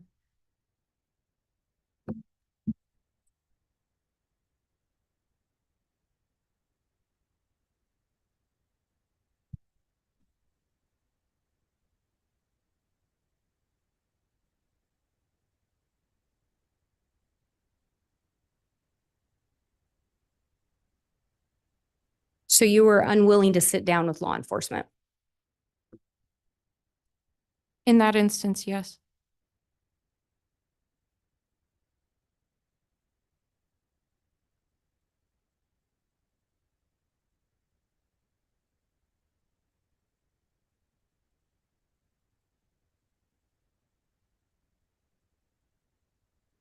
I think you talked about the morning of your mom's passing, it was difficult to see your dad not in control and in charge.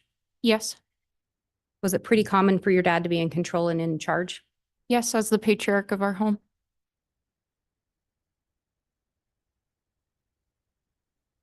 Oh. And you were asked about how your dad seemed when your mom passed away. Do you recall that? Yes. Did your dad ever share with you a text to Lori No. that was sent on less than 24 hours after your mother's passing on October 20th of 2019? My dad didn't share text messages with me. So would it surprise you to learn that your dad texted that he was sad, but not for the reasons everyone thought? Well, when I Yes first, or no? oh, Would it surprise you to learn that? no.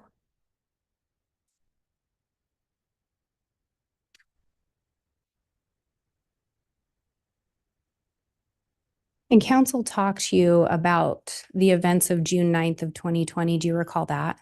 Yes. And do you recall speaking with your dad on that morning? Yes. And Your Honor, I'm going to ask to be handed State's Exhibit 300. Very well.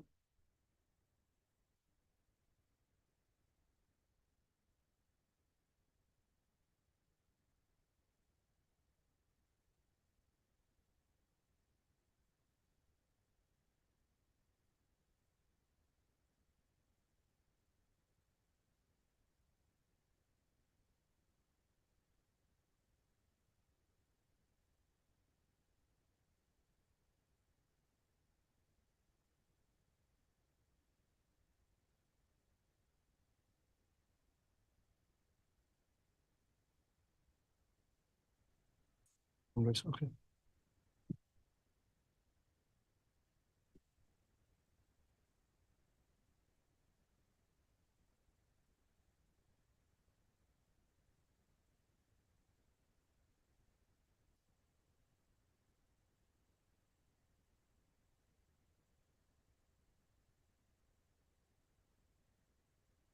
Ms. Blake, if you could make some identification in the record before publishing so we can ensure what is being published.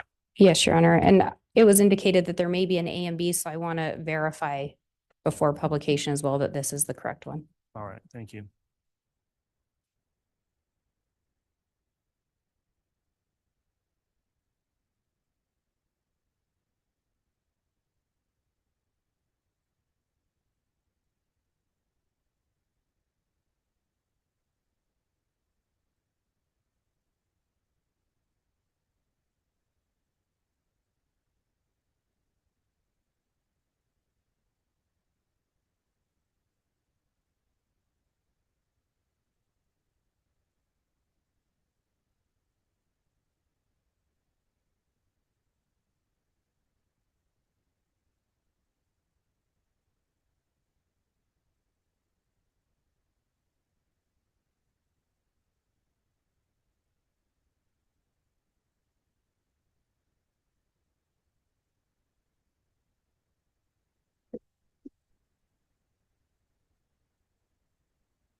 Sorry if I may have just a moment.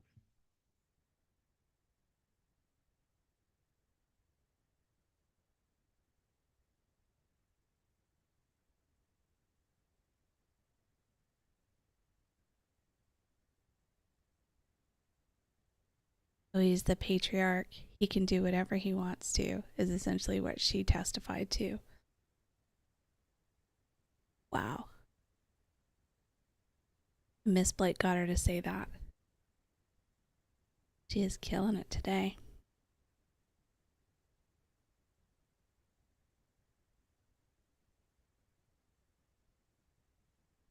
Are they going to play jail calls? Prove that she's lying? for her dad.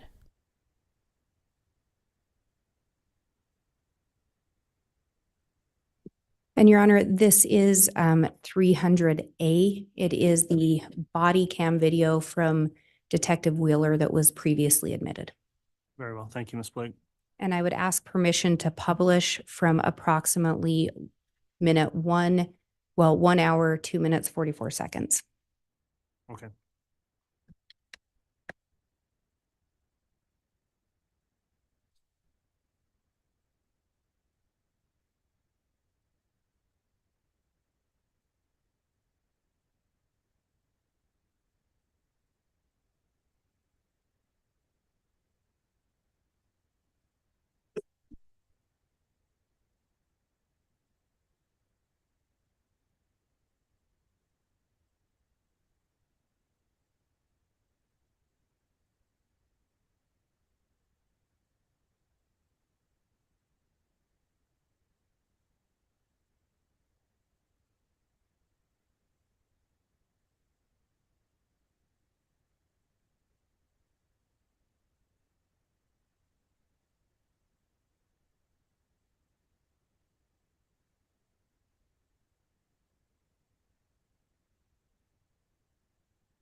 Sorry, just another moment.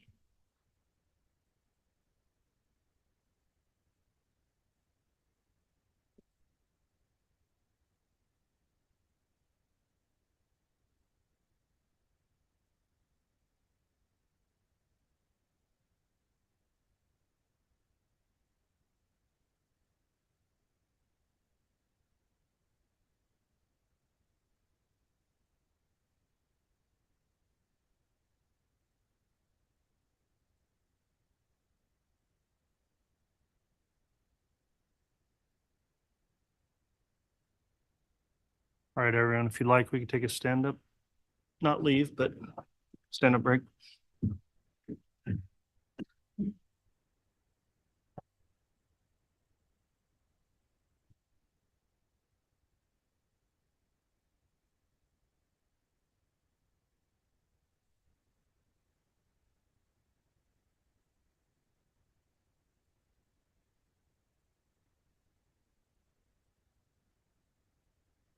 Seems like Emma, the daughter, she's still fully indoctrinated. She believes it. She believes the whole light and dark thing still. And that it's okay to lie for her father. That's the impression I'm getting based on her testimony, my opinion.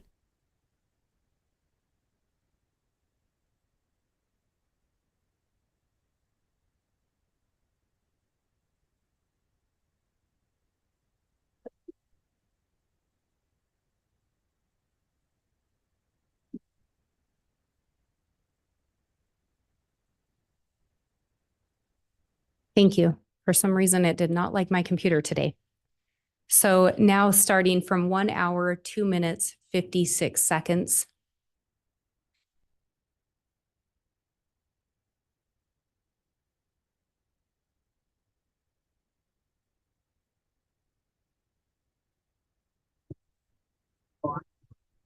Dr. Chad, just stay here with her. So you understand why I have to do that? Yeah. So you just stay here with them. Okay.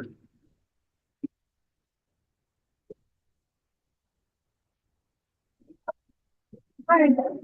They said I could talk with you and I didn't want you to be alone. Thank you. I love you so much.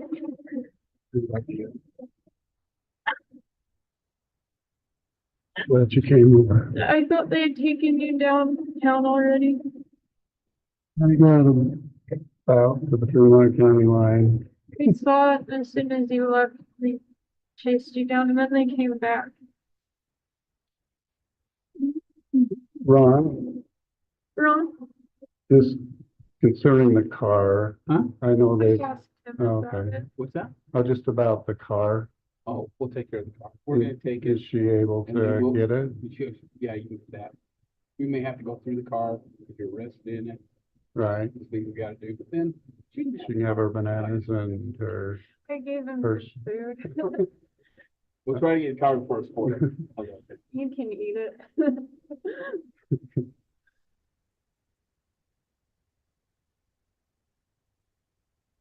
so Eric, clear on. So like my wallet, will that be able for her to pick up, or could I turn that over to her right now? Is that in the cards that here? It's right here. That's it's up to you. I don't see, can I look through it? Just make Sure. They're going to get marked. Lisa. No, Oh. Guard. Is there anything that you're gonna need in that? Well, she'll be running my finances, I suppose, so. That has a little money on it. You could, Okay, so these are credit cards, so you're good if she just takes them, yeah. correct? um, In the middle drawer on the left side in Mark's room, there's about $9,000 in 2 white envelopes. Okay, So get that.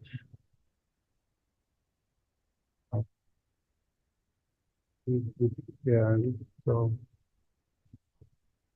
we'll talk more about car payments and stuff, but you have that password. I do. I believe the Hawaiian, That's this one. First Hawaiian Bank, if you use that same password for this account, it's Chad Daybell. That's what else is in here.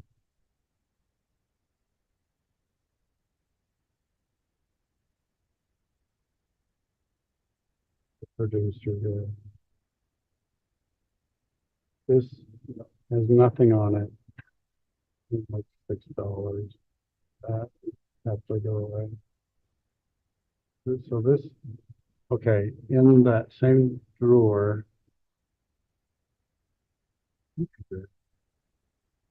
Is a piece of this that would fit in here, and it's got the company card, company business card.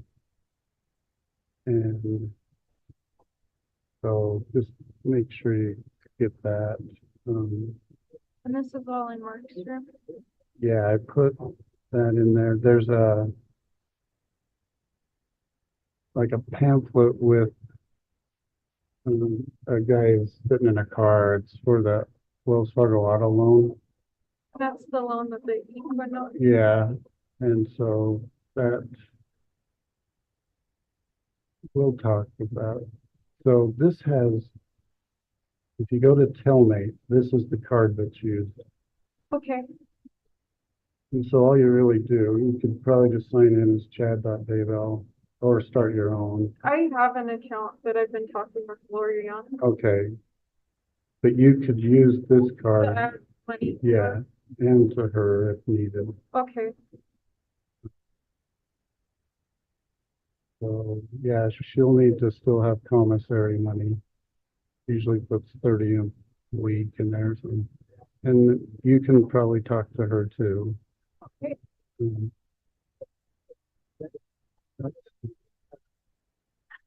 I'm sorry. I love you so much.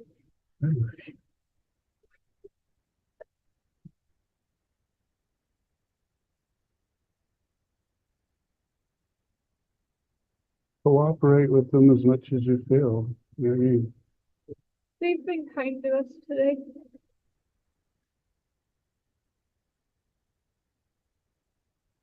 I texted John Pryor, so he has my number. He said thank you. okay. And a lot of the company stuff that pays for the house should just auto pay still out of that company account. Hey, And I left 5,000 in there. Here, Okay, if you need something, come find me. okay, thank you.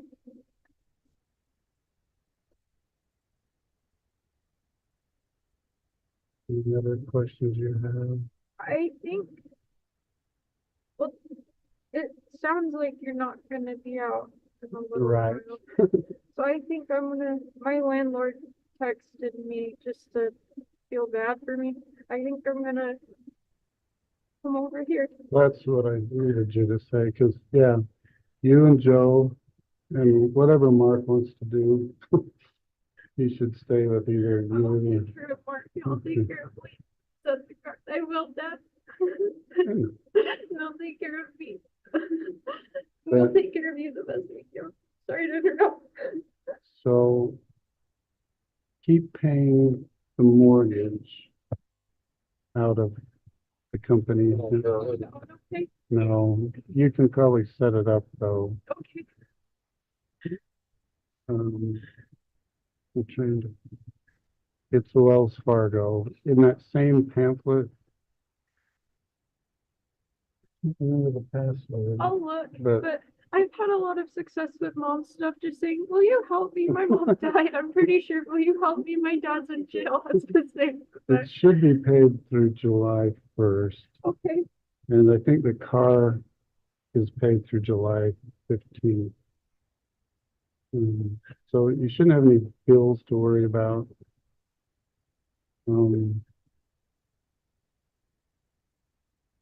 Yeah, I'm not coming back. So all that stuff that's in the baby room is Lori's and mine.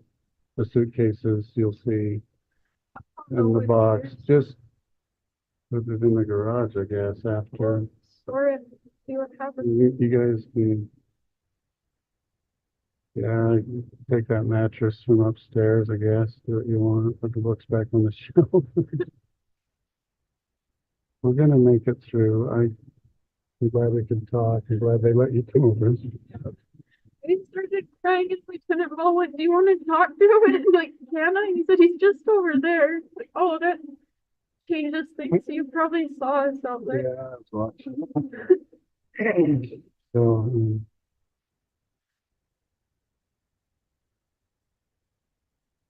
boy, things will slow down for you guys and get left alone. But yeah, they'll let you move out of there. You just get over here. You know, get Garth. Well, I It still feels better. I would be moving soon. That's what the spirit was telling me, but I didn't know how it'll. I felt like I needed to learn more, Hmm. and now I get it. So yeah, this is essentially the house, and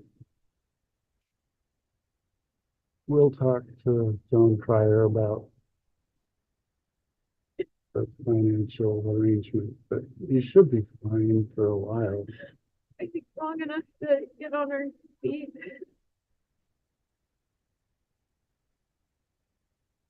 And stopping at 11154.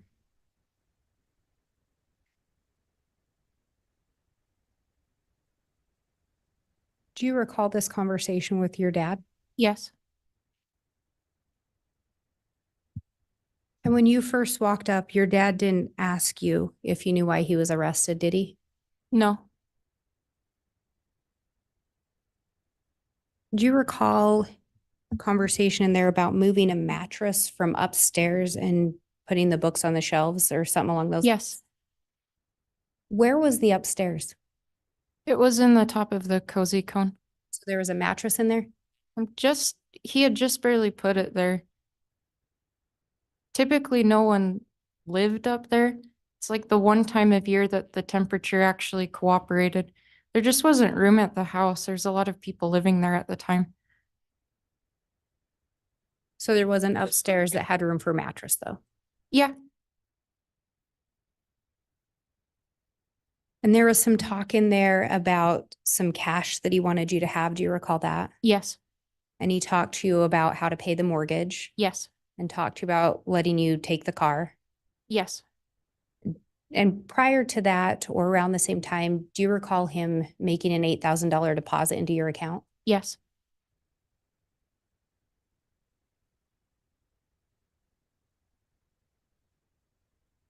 Do you recall conversation that day about a body being located?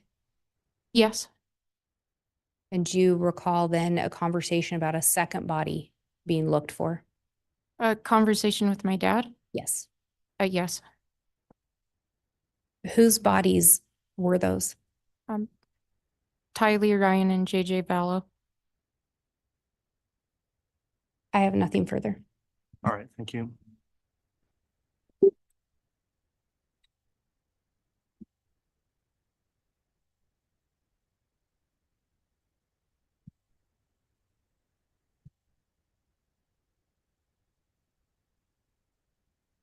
All right, Mr. Pryor, redirect.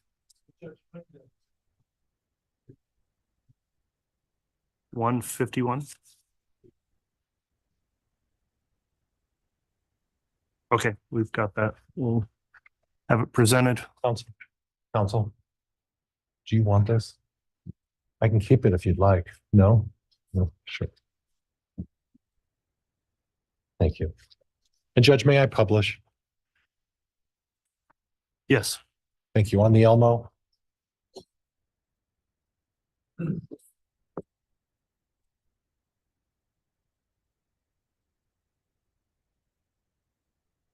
Emma, I'm looking at the life map insurance. And is that the one you talked about with Taylor Ballard?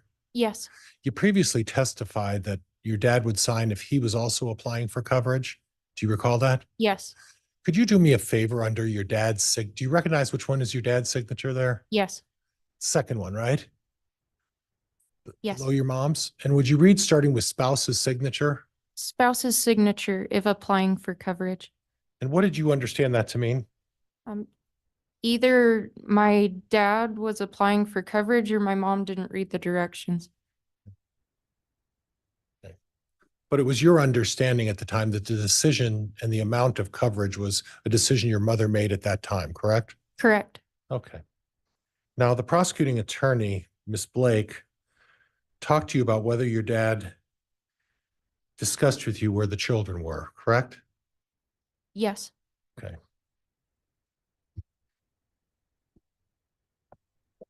Was there ever a discussion with your dad that Lori Vallow was concealing the location of the children from everyone? yes, And as part of that, your dad never knew where the children were. Is that correct? yes, What he did know is that Ms. Vallow had indicated to him that the children were safe. yes. Objection, Your Honor, calls for hearsay and speculation. Well, it's untimely, overruled. So is it your understanding that your dad never knew where the children were, but only that they were safe? Objection, Your Honor, calls for hearsay and speculation. Sustained.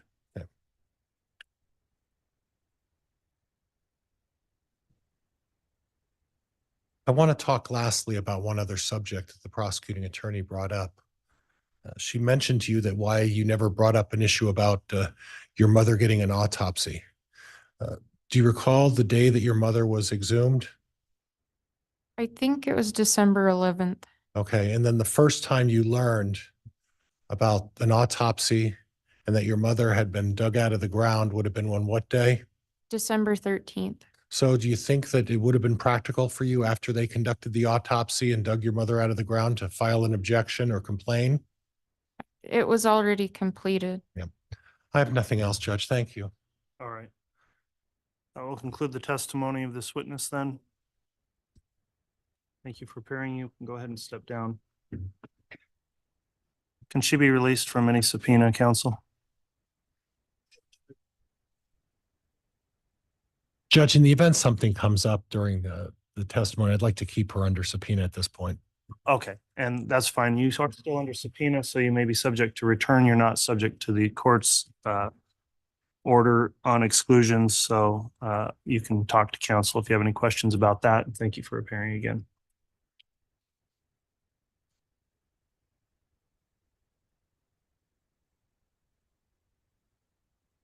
My preference would be to get started with another witness before we take lunch, if we could, since we have about 20 minutes. Is that all right, Mr. Pryor? Yes, Your Honor. It would be Garth Daybell, Judge. Okay, we'll have the defense call the next witness then.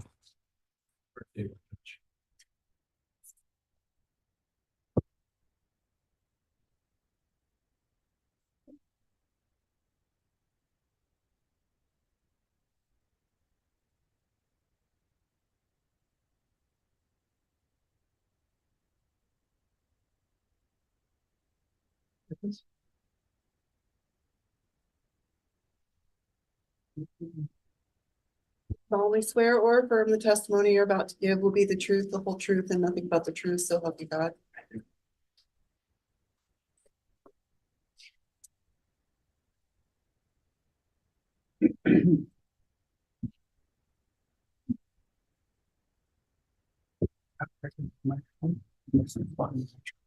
Thank you. All right, you can go ahead and inquire. Would you state your name, spell your last name for the record for me, please? Garth Daybell, Daybell. Okay, and Garth, can you tell me what your relationship is to Chad over there to my left? Chad is my father. Okay, and can you tell me how many brothers and sisters you have? I have 4 brothers and sisters. I'm the oldest, and then 2 brothers, 2 sisters. Okay. Now, I want to start out by saying that at the time your mother had passed away, and if at any time, Garth, you need to take a break or have a drink of water, please tell me, okay? At the time your mother passed away, who was living in your dad and mom's home? So in my parents' home, it was my dad, my mom, and me. Okay. And in terms of the sleeping arrangements, how were the bedrooms aligned in that house? So at the end of a hallway, there was on the left would have been my bedroom, and on the right across the hall would have been my parents' bedroom. Okay. And if you were to estimate, and you only have to estimate, it doesn't have to be scientific, how far would you estimate is the distance between the bed you were sleeping in the one bedroom and the bed that your mother and father shared in terms of feet? So I would estimate about 20 feet between the 2 beds. Okay. Now I'm going to switch around a little bit and go on a couple of other different topics. So please bear with me. Okay. There is a method to this madness, I guess, but do you have a recollection? And I want to say prior to 2000, not John Pryor, but prior to 2017, who was driving the Dodge Dakota? Prior to 2017 was my dad. Okay. And then after 2017, was your dad still driving the Dodge Dakota? He was not. Okay. You're sure about that? I am sure. Okay. Who was driving the Dodge Dakota? It'd be my mom. Okay. Okay. And she was primarily the one driving that? Oh, I think I have it backwards. Well, that's what I want to ask you, and I want to make sure that you're being accurate about this. So prior, and maybe I confused you by doing that. At the time of your mother's death, do you know which vehicle your dad was driving? My dad was driving the Dodge Dakota. Okay. And is there a reason why are you nervous? I am. Okay. Okay. Do you share your father's introvert personality? I do. I consider myself pretty shy. Okay. So at the time, and I'm going to go back, and this is prior meaning before 2017. Again, do you know who was driving the Dodge Dakota? But before 2017, it would have been my mom. Okay. And then do you have a reason as to why that changed? Do you recall? If I recall, it had something to do with car troubles. Okay. And then your mother started driving a different vehicle? She started driving an Equinox. Okay. And was that her primary vehicle? After 2017, yes. Okay. But there were occasions when they switched off. Is that correct? Yes, Okay. But primarily your father would be the one seen in the Dodge Dakota, correct? correct. Okay. Okay. Now, I want to talk about the summer of 2019 and in regards to raccoons. What do you recall about that summer in regards to raccoons? That summer, I was testing out a new tent, and out in the backfield, and I heard a rustling, and I went out and I looked up into the tree, and there was a raccoon there, and so I ran inside and I told my dad, "There's a raccoon," and it was very close to where our rabbits were being kept, and so I told him, and we went out. He grabbed the shotgun and he shot the raccoon. And was that in the evening? Was that during the day? When was that? It was about 10 at night. Okay, so an evening. Yeah. Okay. Was it exclusive that you would only see raccoons at night, or were there occasions when you would see them in the morning or the afternoon? I saw them at night, except for when we had trapped them. Okay, and you had trapped them during the day Hmm.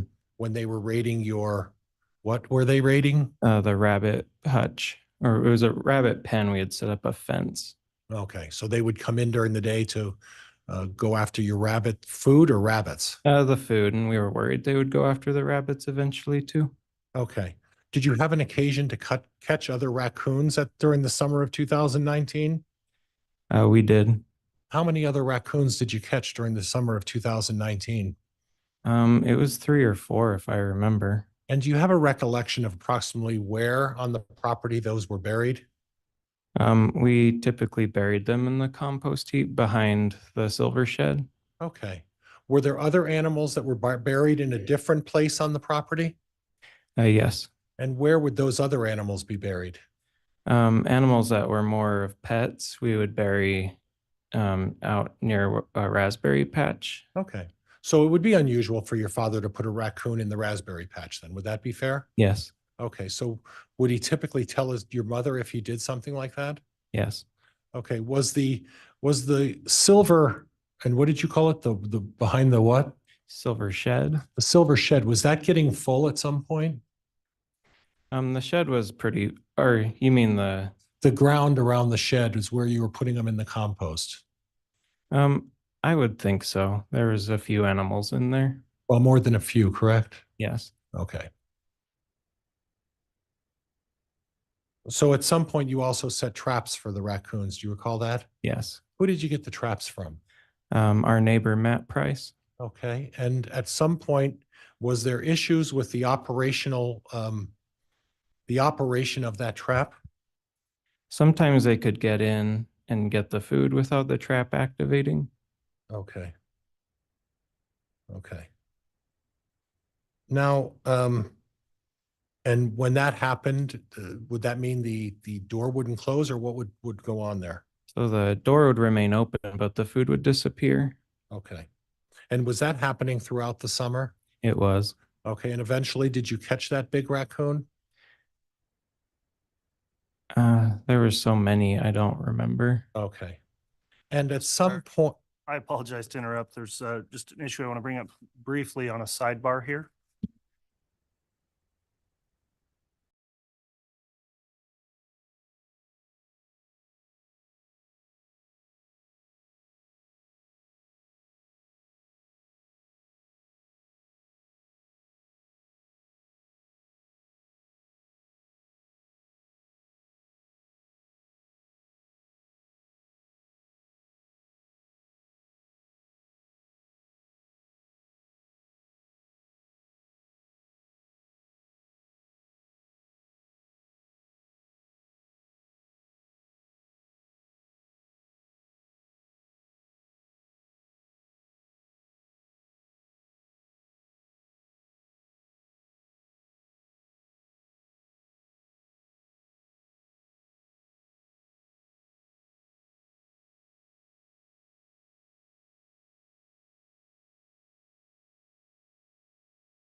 All right, thank you, counsel. The court had that quick sidebar. It was nothing to do with any question or any impropriety of a question or objection or anything like that. It was simply a matter of management of witnesses in the case. And so because the issue came up and we need to address that briefly, and given the timing, Mr. Pryor, I think it would be good to just break for lunch, then we can sort that Okay. out and you can continue with direct. Okay.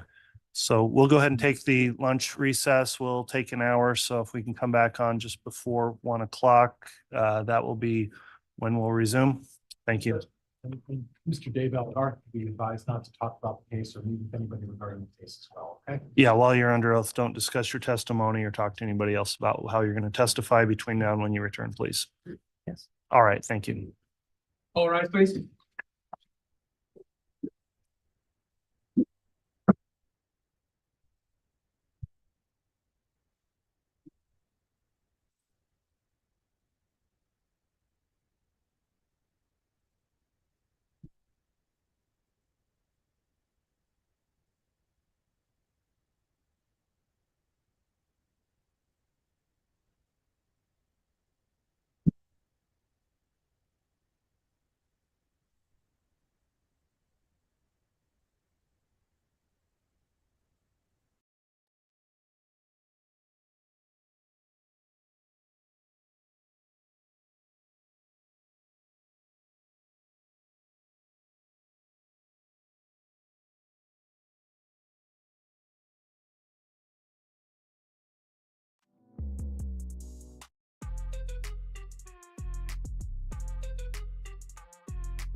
Rise.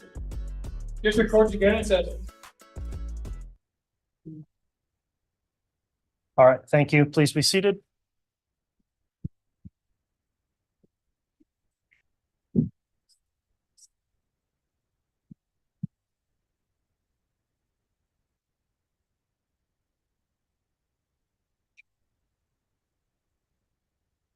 All right, we can have the jurors brought in, please. Yeah, let's have the witness return to the stand first. Thank you. You may.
All right, please.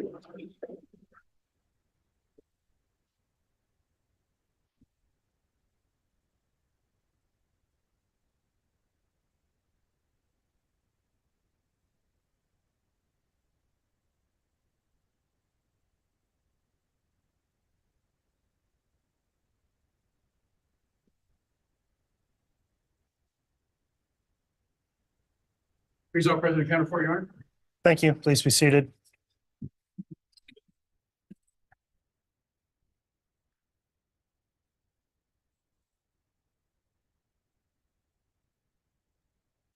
All right, welcome back, everyone. I'd like to remind everyone here in attendance, there's a courtroom conduct order in effect, and I appreciate everyone complying with that thus far today. We're on the record on CR 22-21-1623, State of Idaho versus Chad Daybell. We just concluded the lunch recess, and Garth Daybell is on the stand in direct examination. If you'd like to continue with your direct, Mr. Pryor, you may at this time. Thank you, Your Honor. All set, Garth? Yep. Okay. Now, Garth, before we go forward, we had previously been talking about the raccoon in the cage.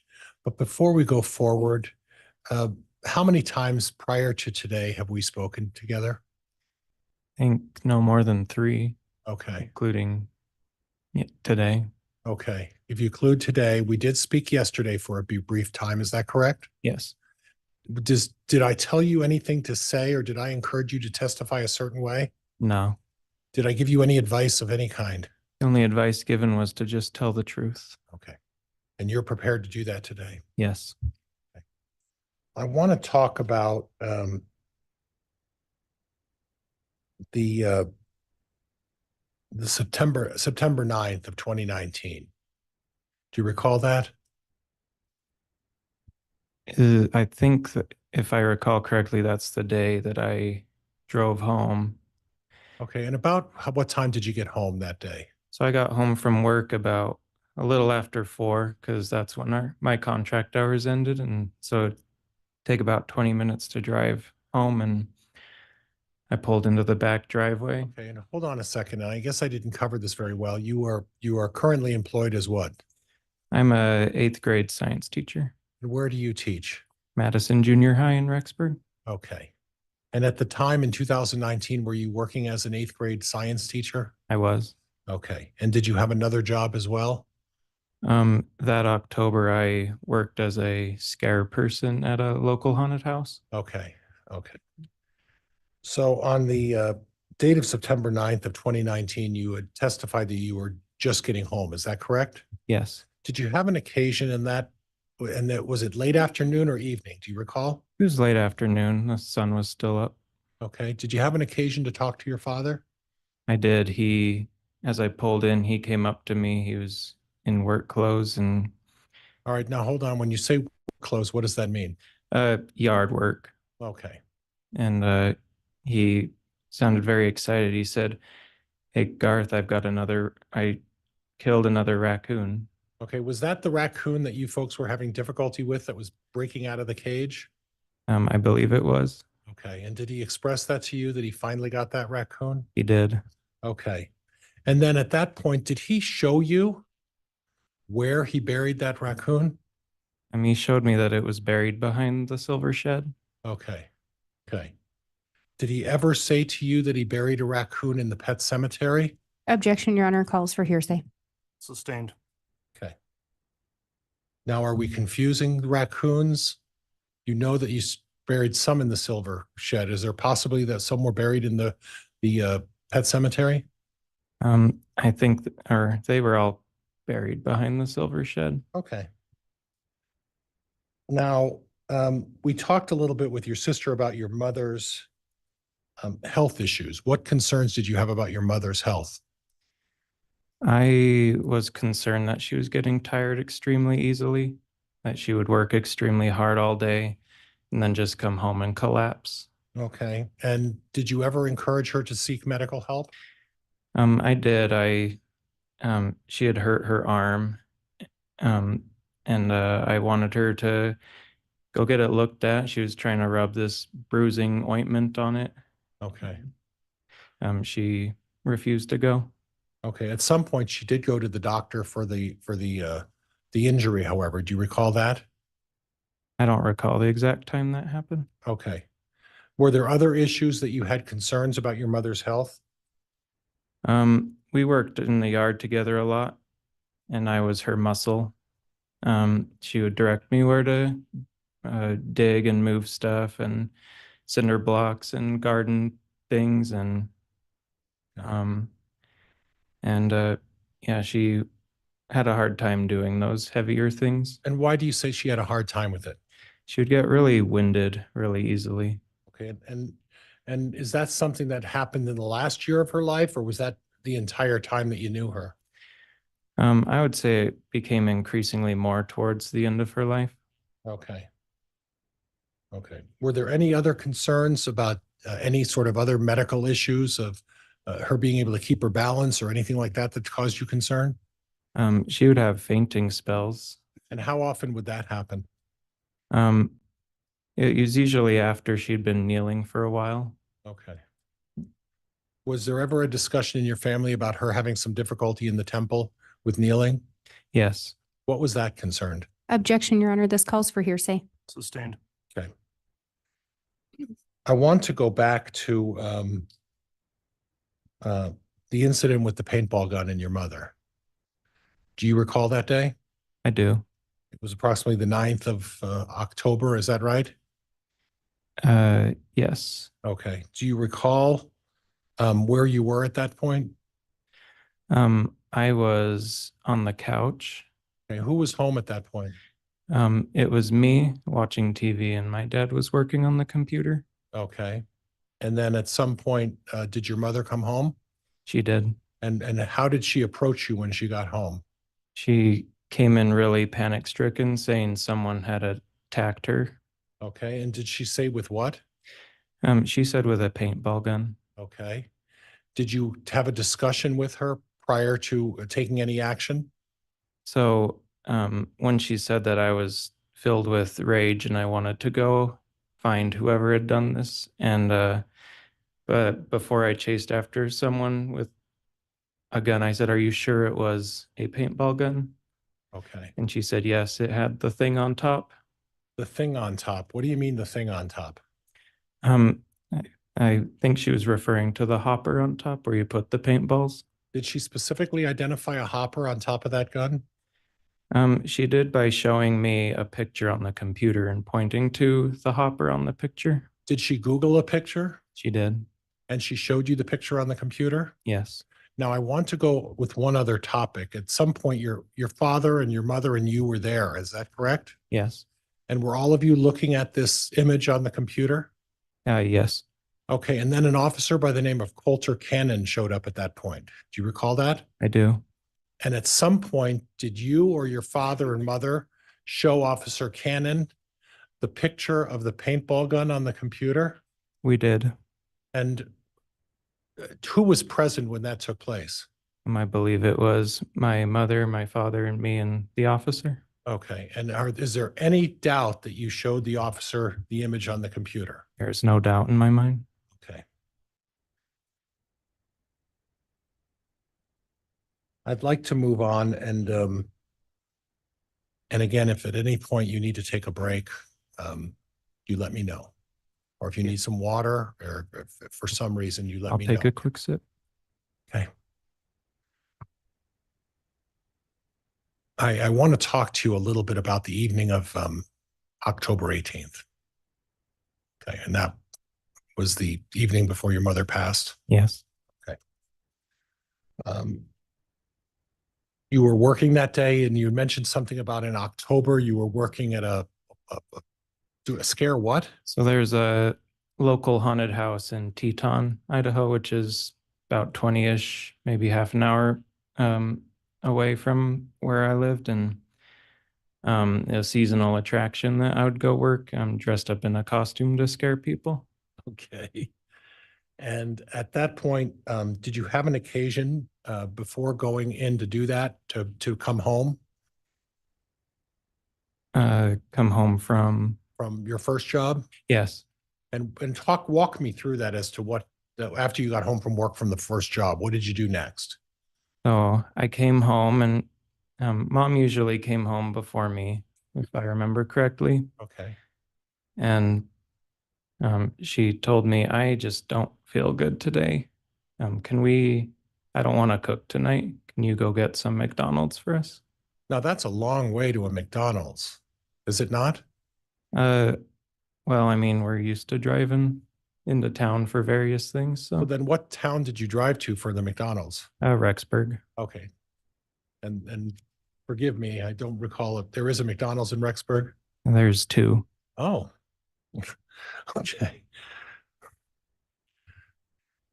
Then did you get some food for you folks? I did. Who did you get food for? So I bought food for me and my father and my mother. Okay, do you recall what you got for your mother? Her favorite meal was the quarter pounder with cheese. A healthy meal. Depends. And anything else? I don't remember if she wanted anything else with it and fries. Okay. Yeah, I feel like I got her a combo. And then you went to work at the Haunted Mill. Is that what that's called? Yep. So about 7-ish, I left and she was sitting on the couch and said, "Have a fun time. We'll see you tomorrow. I'll let you sleep in." Okay. And then at some point you got home at about what time? So I got home about 1 a.m. shortly after that. Okay. And then at that point, again, you previously testified the distance between your bedroom and your mother and father's bedroom. Is that right? Yes. And the distance there was about how far? About 20 feet. Okay. And then at some point, did you hear anything coming from your mother and father's bedroom? As I passed their bedroom, I heard my father snoring. And is it clear that it was your father snoring? Yes. Okay. You had no other indication of that your mother was snoring or making any noise? I didn't hear anything of that sort. You didn't see any images in the bedroom of any kind of a struggle or a fight or any kind of an altercation, did you? No, as far as I knew, it was a normal night. Okay. And then at some point, what did you do after you went into your bedroom? I got on my computer and I watched YouTube for a few hours, And when you say a few hours, what does that mean? till about 3 a.m. So Okay. 2 hours-ish. Okay. And then at early in the morning, at some point, you were awoken, is that right? Yes. And how were you awoken? I heard my dad saying, Garth, get up. I need help. Okay. And I got out of bed and ran over to help. And then when you walked into your parents' bedroom, what exactly did you observe? I observed my mother had rolled partially out of bed with her legs entangled in the sheets. And my instinct was, oh, she needs help. So I immediately grabbed her by the shoulders and lifted her up back into the bed. Okay. And at that point, you felt her arms were cold? Yeah, I felt she was cold and stiff Okay. she was gray, and I realized she's not been breathing. Okay. Okay. And at some point between the time you got home at 1 o'clock and the time you went to sleep at about 3 o'clock, did you hear anything or any indication that there was any kind of sound or struggle? I heard nothing. Okay. And would you agree that it's close enough that if there was some kind of a struggle or a fight or anything that you would have heard it? I would have definitely heard it.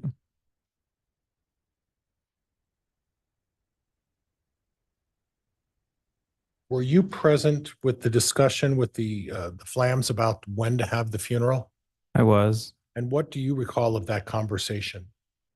I don't remember exactly what he said, but he said it seems pretty simple here. We can have a funeral this day or this day, and Do you have a recollection of which the two choices I of days feel like were? it was either Tuesday or Saturday. Okay. And you could choose, and was it your impression that the family would have been able to choose either day? I do, yeah. I feel like we would have been able to. I want to fast forward to a vacation to Knott's Berry Farms. You remember that? I do. Do you have a recollection of how long that trip was planned in advance? It was about a week. It felt like a week ahead. Okay. And at that point, when I say all of you, your family gathered in Rexburg or St. Anthony, is that correct? Yeah, we were at that house. Okay. And who was with you at the time when you decided to head to Salt Lake City? Um, it was my dad and me and Emma and Joe, and that might have been it, or Adam and Leah. Okay. Yeah. And at the time, was Lori Vallow with you guys at that point? She was not with us at that point. And then you drove to Salt Lake City, is that correct? We drove to Salt Lake City to go to the airport there. And then you flew to California? Yes. And at some point later on in the trip, Lori Vallow showed up separately driving to the California location? She did. Okay.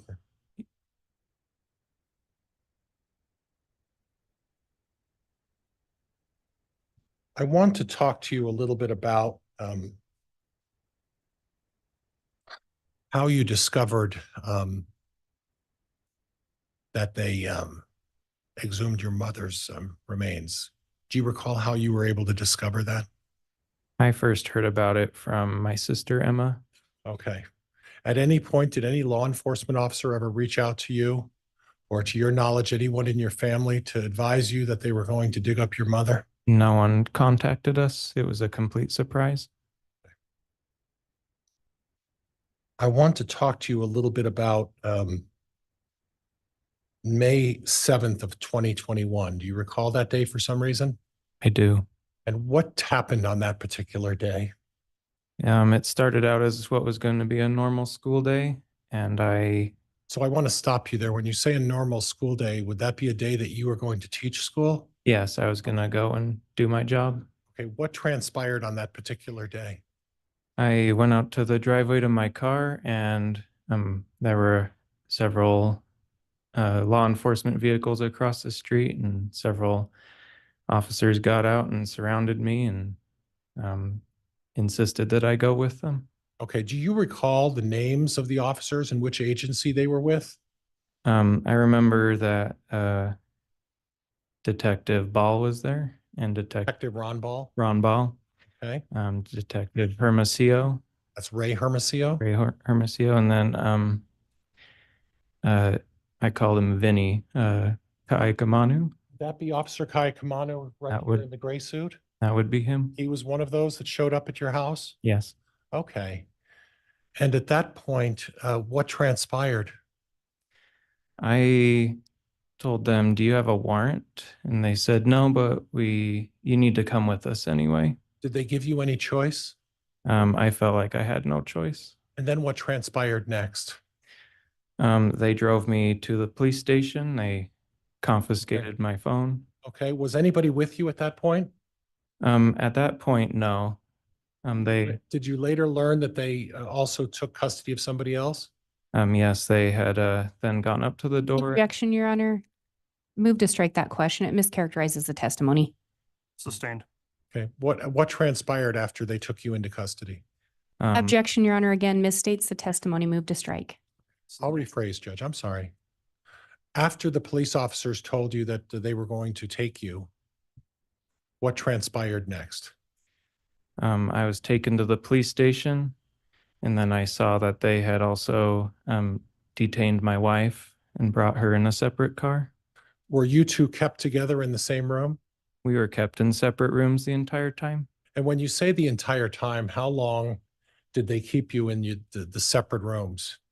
About 5 or 6 hours. Okay, at any point, did they try to talk to you? They did. Okay, and what was the nature of the discussion? They were telling me that my story was untrue and that I needed to change it. Objection, Your Honor. Move to strike. Calls for hearsay. Overruled. When you say they told you they needed you to change your story or that they didn't believe you, who is they? The 3 detectives that I've mentioned. Were there any other detectives there? There was a Detective Mattingly who was with my wife. Okay, and at some point, is it your understanding they were doing the same thing to your wife? She tells me they never talked to her. Objection, Your Honor. Calls for hearsay. Sustained. Okay. And at some point, did you ask to have an attorney represent you? I did. And at some point and you said it was between 5 and 6 hours? Yes, And at some point, were you released? I was. Were you subsequently charged with anything as a result of being detained? I was not. Did they take any further action with you as a result of being detained? They did not. Okay. And then subsequent to that, was there another occasion when you were accused of or asked to change your story? I was summoned to 2 separate grand juries. Okay, I want to talk about the second grand jury. Do you recall that? I do. And do you have an understanding of why you were summoned in front of the grand jury? It was made pretty plain that I needed to change my story to fit theirs. Okay, and in the event you didn't change your story, you would be indicted by the grand jury? Yes, and they had a list of charges that they were threatening me with. Okay, when you say they were threatening with you, who are you talking about? I didn't talk to them specifically Okay, myself. I had asked for an attorney who was going in between us. and who is that attorney? His name was Forrest Fisher. And at this point, you are willing to waive your attorney-client privilege and allow Mr. Fisher to discuss the case? Yes, Okay.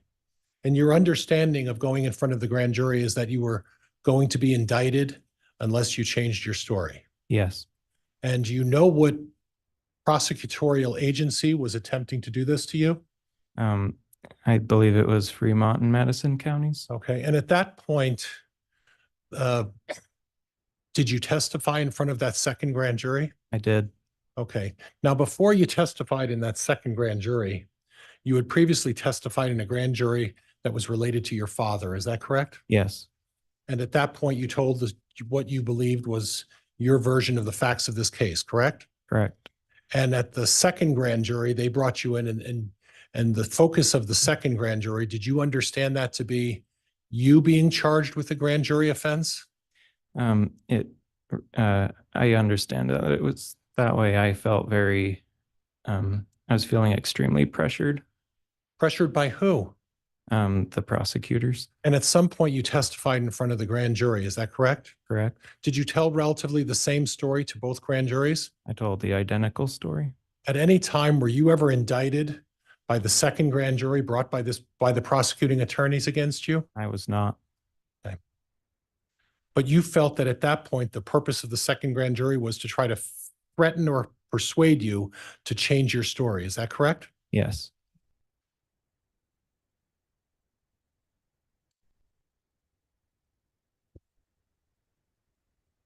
Now, your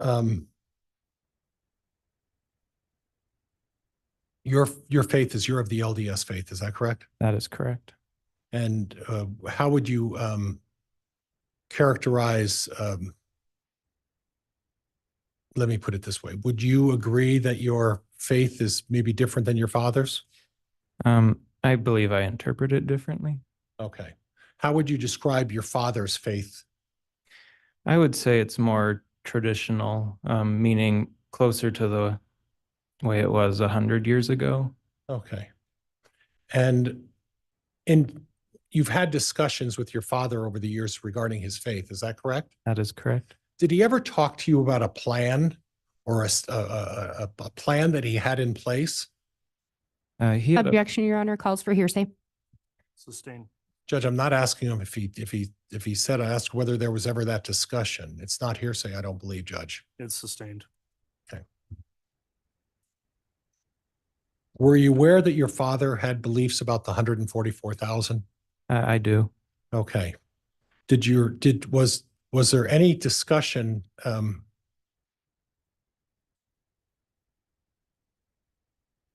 well, let me move on for a minute, Judge. That's all right.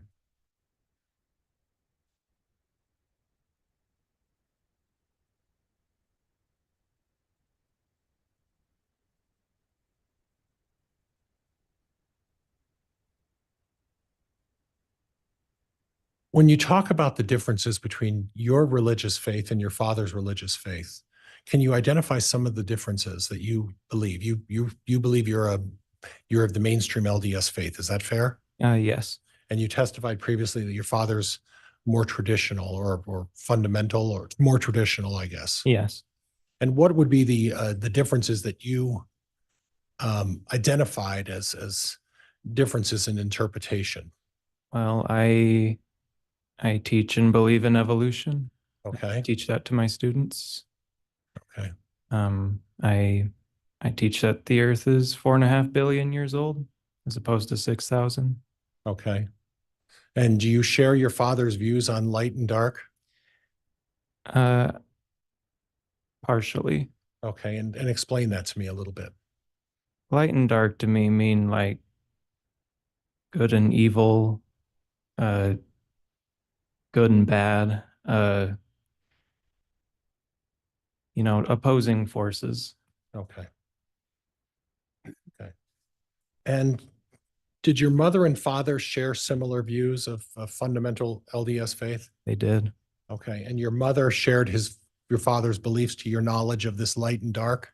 Yes. What about the idea of putting numeric numbers on people who are identified as either light or dark? They did that every now and again. Okay. And they did that in your presence? Yes. Okay. Now, your understanding, and I'm going to hack this this person, but I think I previously yesterday talked to you about the book Saints and about a Newell Knight. Newell Knight, and we talked about that yesterday, right? Yes.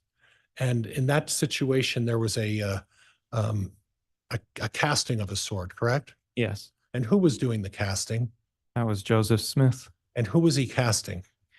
He was casting a devil, as they described it, out of Newell Knight. Okay, and at the end of the casting, and was this more of a traditional story of the LDS faith? It's one that it's usually included in storybooks about the church history and stuff. Okay, but you would would you agree that it's more of a fundamental, it's not necessarily as mainstream as it once was? Yes. Okay, so it would be more akin to your father's beliefs. Yeah, I don't know if it's one that would be told as often anymore. Okay. And in that particular situation, this is the prophet of your church, Joseph Smith. Yes. And at that point, he expelled the devil or the demon from Newell Knight. Yes. Did Newell Knight die after they expelled the demon from him? No, he went on to do great things. Okay. And at some point, is it your understanding that when someone expels a dark spirit or a negative spirit, that they die after that? No, they continue living. Okay. Judge, I don't have anything else at this point. Thank you, Your Honor. All right.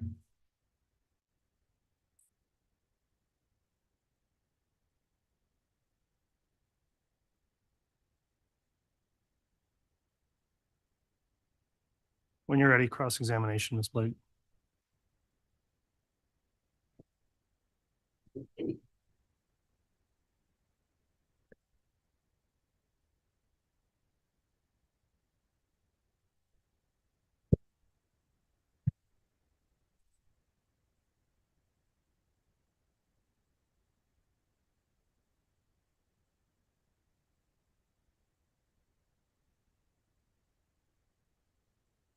Mr. Daybell, I'm going to start with, there was some talk of who drove a Dodge Dakota. Do you recall that? Yes. And there seemed to be maybe a little bit of confusion there. I believe that since the events were 7 years ago, I had trouble recalling which was which. And your recollection is that your dad is actually the one that drove it in the later years? Yes, Do you know Joseph Murray? I do. How do you know him? He is my brother-in-law.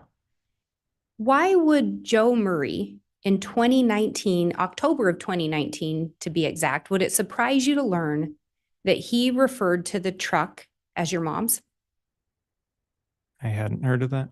Would it surprise you to learn that he had to return the keys, get the keys from her to borrow the truck and then return them to her?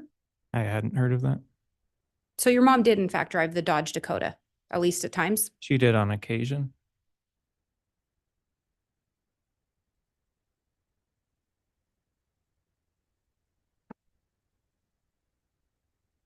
You talked about your dad telling you about a raccoon that he'd shot around September 9th of 2019. Do you recall that? Yes. And you said that he'd buried it. Mhm. Do you remember where he buried it? He buried it behind, sorry. No, I cut you off. I apologize. Do you remember where he said he buried it? He showed me that it was behind the silver shed. Were you present when he buried it? I was not.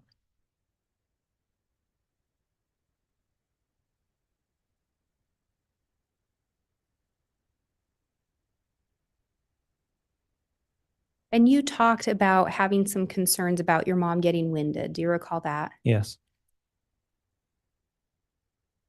Did you ever share those concerns with law enforcement or the coroner or deputy coroner that showed up on the day of your mother's passing? I don't recall.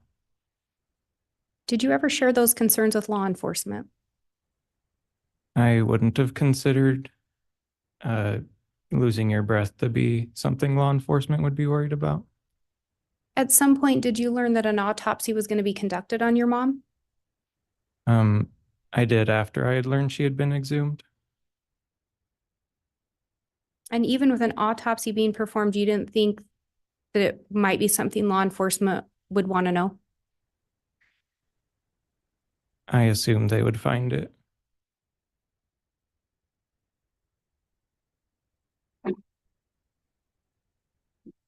Did you ever shoot paintball guns with your mom?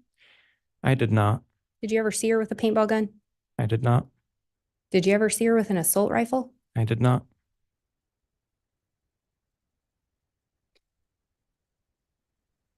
Would it surprise you if Deputy Cannon said he was never shown an image of a paintball gun on October 9th of 2019?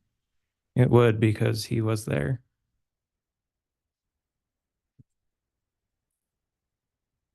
I think you testified that initially when your mom came running in, you were upset. Yes. Is it fair to say you wanted to catch whoever this was that had pointed some kind of a gun at her? Yes, I wanted to catch them.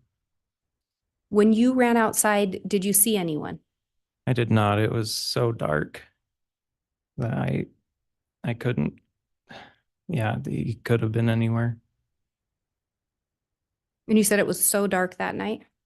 When I went out, yes.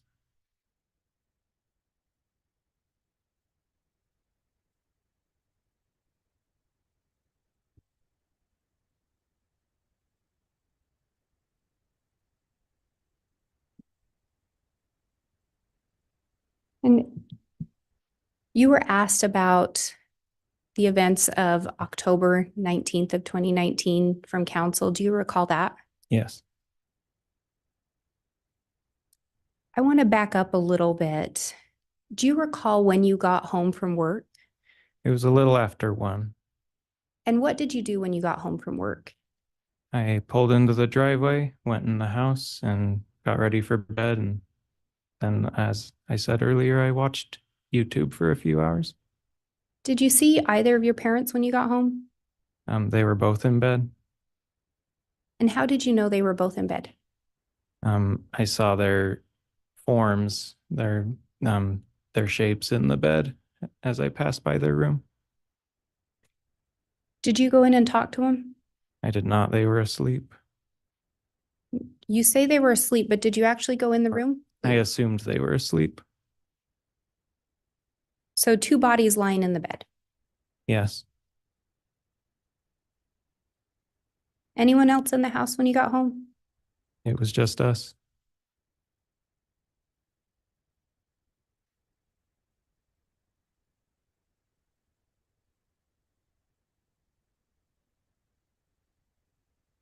What woke you up on the morning of October 19th of 2019? I thought I heard a thump, and then I heard my dad say, "Garth, come help." And when you went in the room, well, let me back up. Did you in fact go in the room? I did. What did you see when you got in there? I saw her halfway off the bed with her legs still entangled in the blankets.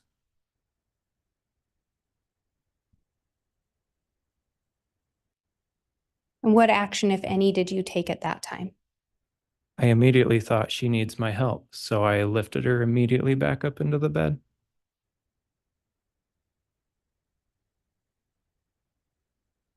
Were you close with your mom?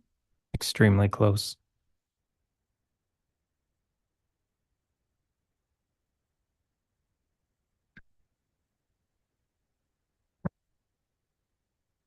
And council talked to you about May 7th of 2021. Do you recall that? I do.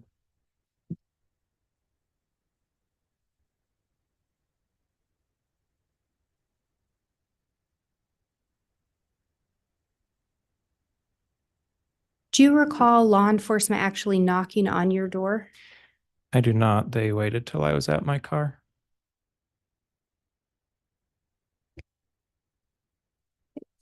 And do you recall when you got to the police station that they left the door open to the interview room? They did. And do you recall that they immediately told you they'd call your attorney? I believe I had to ask for one. And did your attorney in fact show up? A few hours later, And was your attorney present for questioning? he was. Did law enforcement actually get you breakfast? They did buy me some McDonald's. They offered and I accepted.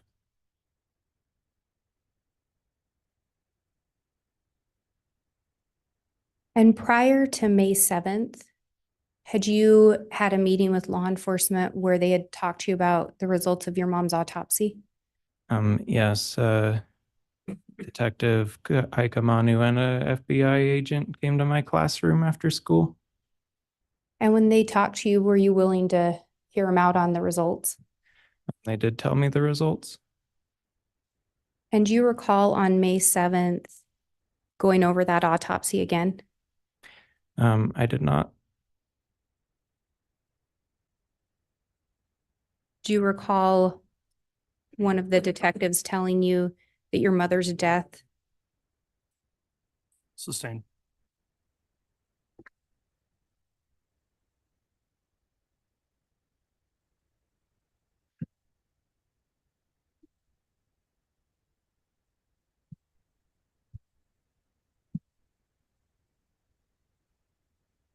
Do you recall talking to an individual named Micaiah Bagelin and telling him you found your mom dead in her bed and your dad gone?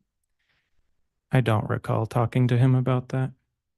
Do you recall talking to Cara Briggs, who's now Cara Daybell, and Emma Moss about finding your mom on the couch? I told Kara. She's now my wife. And there was talk of some testimony at some grand juries. Do you recall that? Um, Sorry, let me back up. Let me rephrase that. Do you recall counsel asking you about having testified at a couple proceedings? Sorry,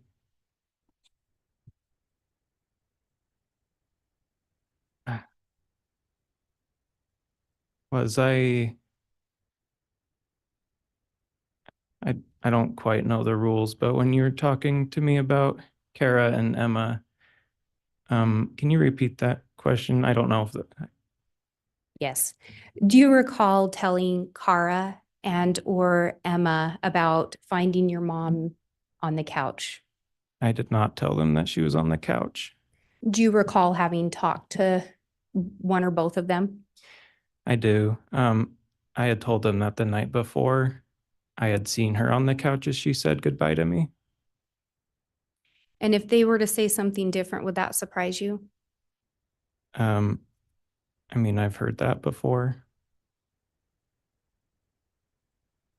And then do you recall counsel talking to you about you having testified at a couple grand jury proceedings? Yes, And are you aware that the second grand jury was held based on the request of the first grand jury? Judge, I'm going to object. That calls for speculation, I'm asking her if he's argumentative, aware. Judge. Well, the question There's no is, foundation. yeah, it's just the question is whether he's aware. You can answer. Are you aware that the second grand jury was conducted based on the request of the first grand jury? I was not aware of that. And counsel asked you about Joseph Smith in a casting. Do you recall that? Yes. And what did you indicate happened to the person that they were casting on? He continued to live on and lived his life.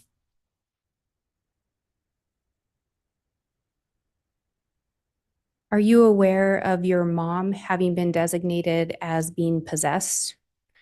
I had not heard that before. Had you ever heard of JJ Vallow being designated as being possessed? I had not heard that. What about Tylee Ryan? I had not heard that. Is your mom still alive? She is not.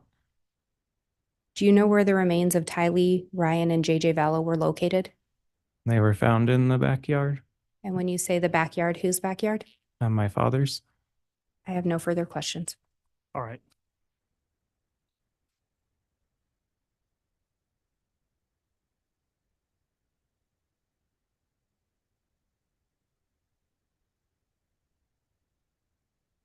Redirect, Mr. Pryor.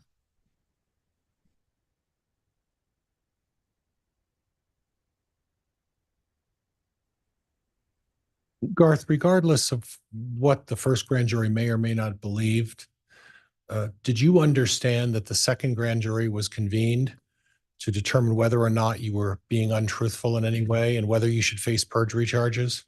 And that's the way I understood it. Okay.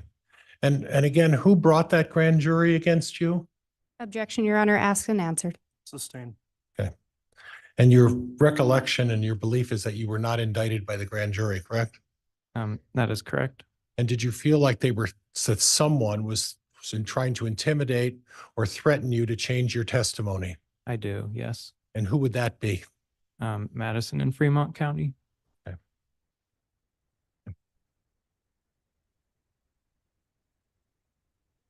Judge, that's all I have at this point. And Judge, we need to sidebar just very briefly. Very And, well. Your Honor, before we do that, I would request a brief recross On what topic?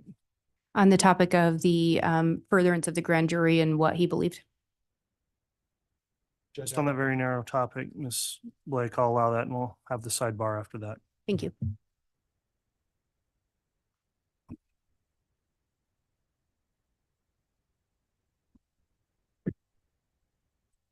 But Ms. Blake, not to expand the scope of where it's already gone on, Director Cross, please. Mr. Daybell, did you in fact change your testimony between the first and second grand jury? I did not. No further questions. All right, thank you, counsel. Just sidebar, Judge. Very well.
All right, thank you, counsel. We're looking at scheduling here with the afternoon, and there's a matter we need to take up with the next witness outside the presence of the public and the jurors.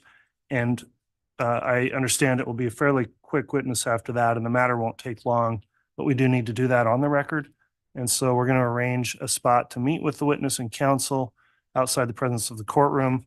I am going to ask that everybody just remain in the courtroom while we take care of that business. Optional if you'd like, but everybody, of course, is allowed to stand up and stretch if you'd like. If you do leave the courtroom, though, you won't be permitted re-entry, and we'll try to resolve that as quickly as possible and then have that witness take the stand. So we'll go ahead and go on the record outside the presence of everyone, take up this issue, and then we'll be right back. All right.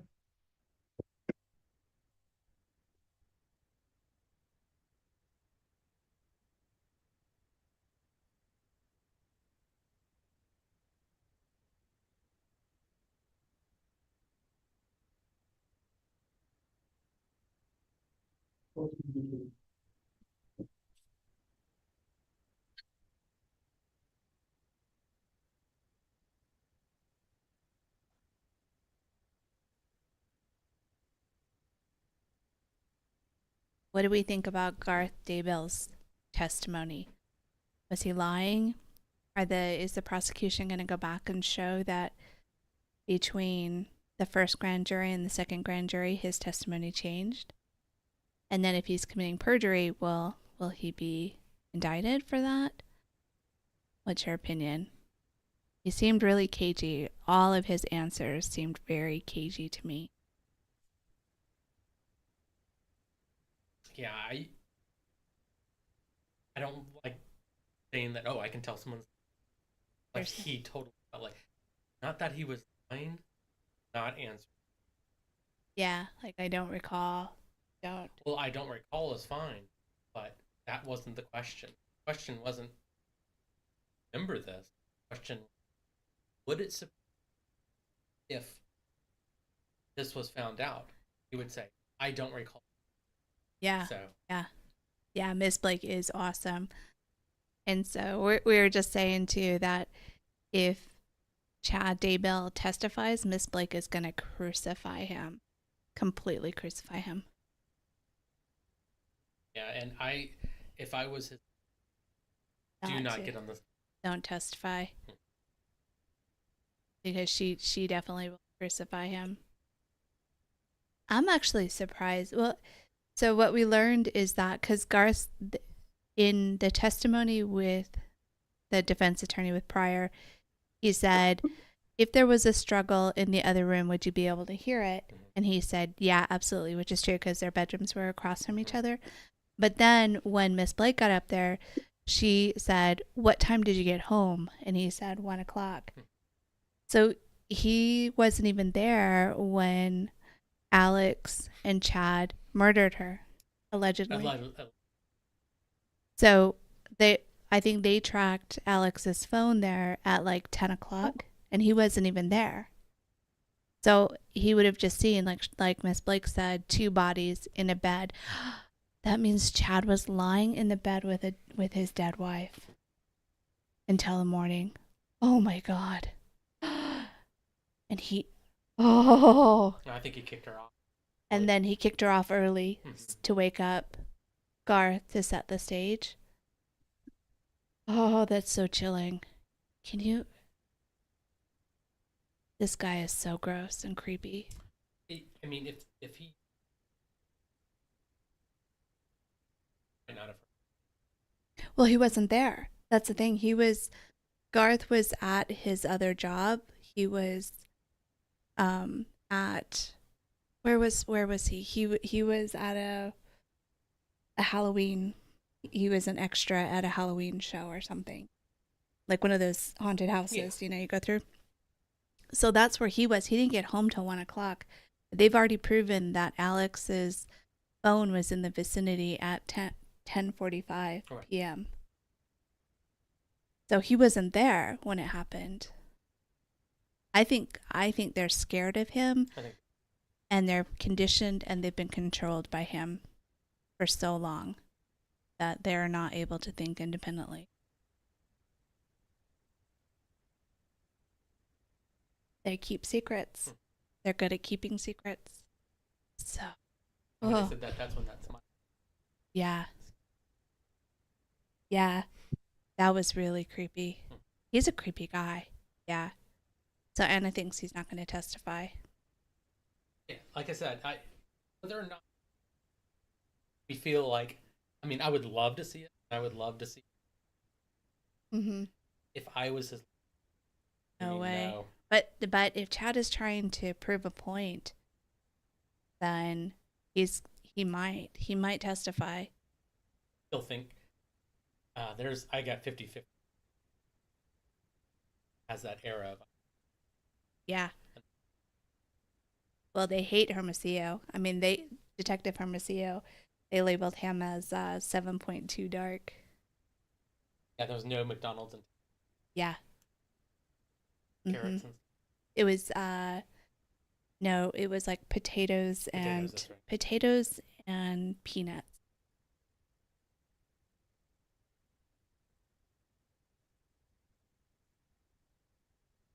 Lied about it. Yeah. Can you imagine lying in bed with your wife that you had just killed with the help of another person? Yeah, well, or Ugh. if she died at 10. Yeah. The coroner. No, that's what they don't really know. I didn't hear an actual death time, but Alex's phone was around that area around 10:45. Right, but it didn't kill him. It died in the middle. I don't know. That Alex, psychopath, there, died dies, and that's a coincidence. Yeah. Oh, yeah. You think Mhm. he's covering for him? And they were like, "Oh, Garth and Tammy are so close." And if they were so close, why is he covering for the patriarch of the Mhm. family? Ugh. Ugh. I wonder who the next one is gonna be.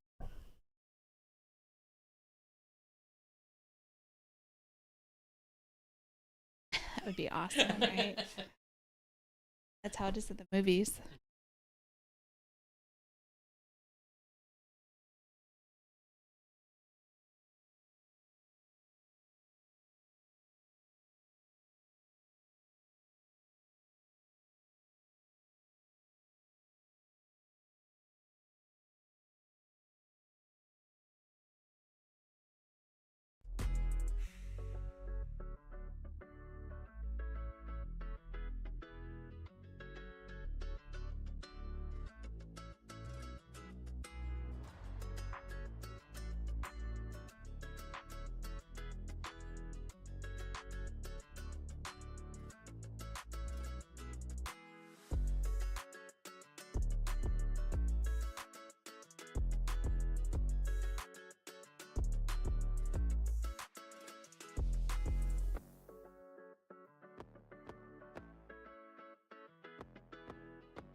Again, session. Thank you. Please be seated.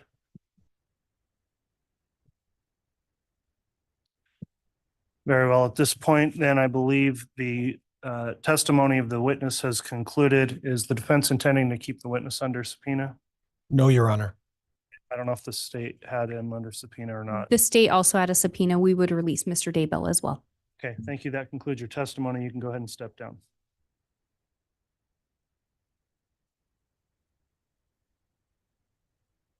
Judge, can I have again permission to approach the podium? Yes. Thank you, Your Honor.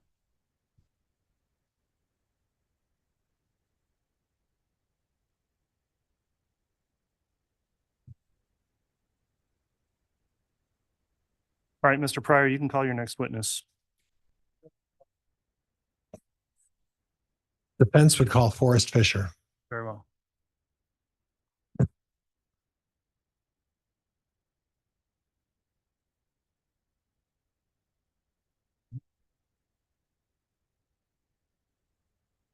You solemnly swear or affirm the testimony you're about to give will be the truth, the whole truth, and nothing but the truth. So help you God. Yes, I do. Thank you.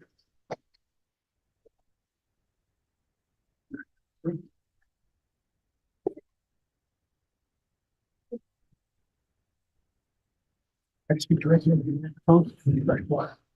Thank you.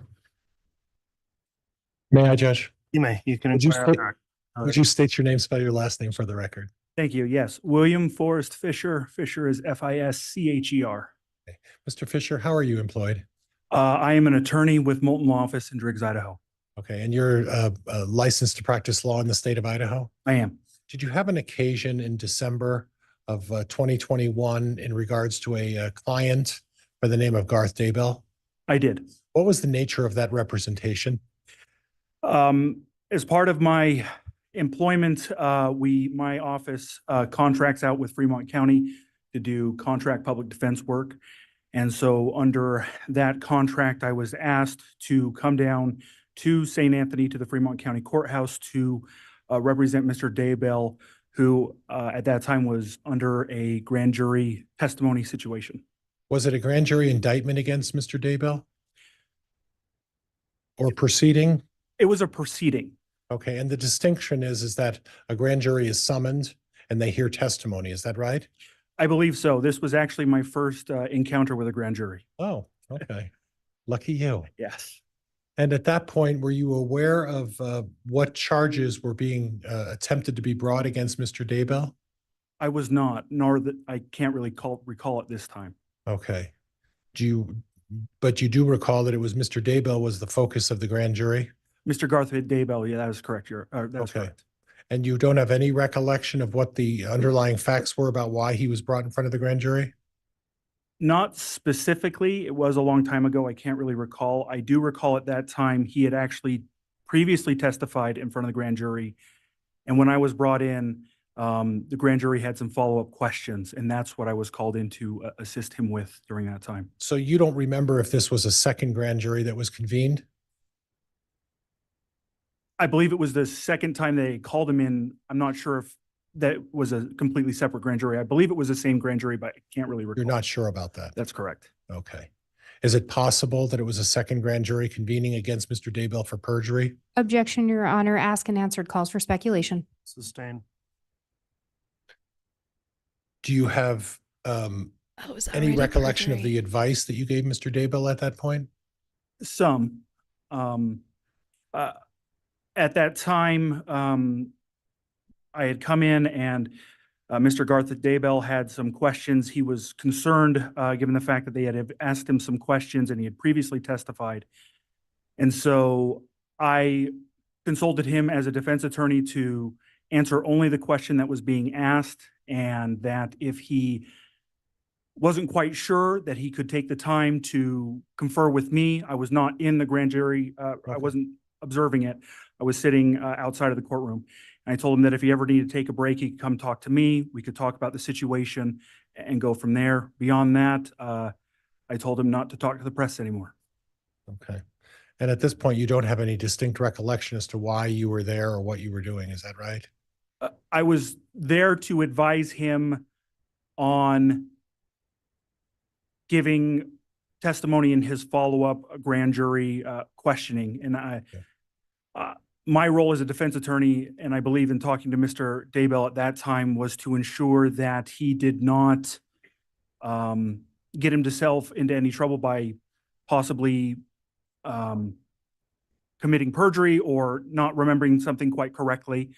I was there to assist him and to ensure that he, if he had questions, that he could come and talk to me and that we could go through it on a step-by-step basis.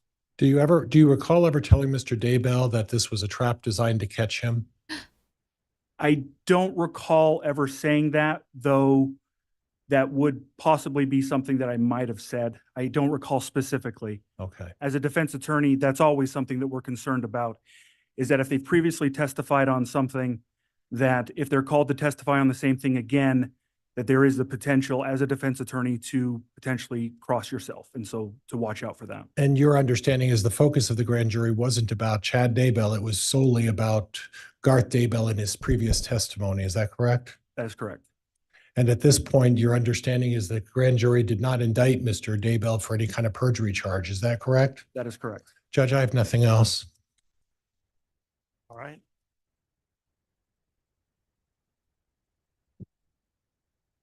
Any cross? Just briefly, Your Honor. Go ahead.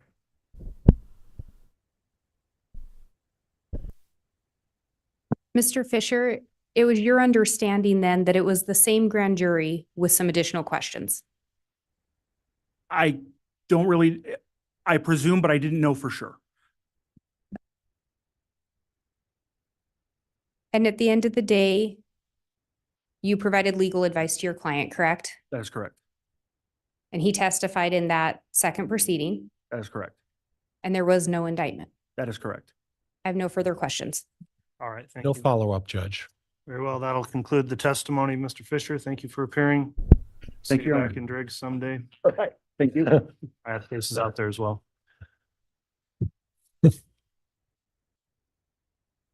What was the point of his testimony? All right, at this point, given the time, I think this will be a good stopping point for the mid-afternoon break. Is that what council would request as well? Yes, Your Honor, if that's the court's prerogative, I think that would be appropriate. All right, we'll go ahead and take our mid-afternoon break then. We'll plan on starting right back up at 2:30, please. All right, please.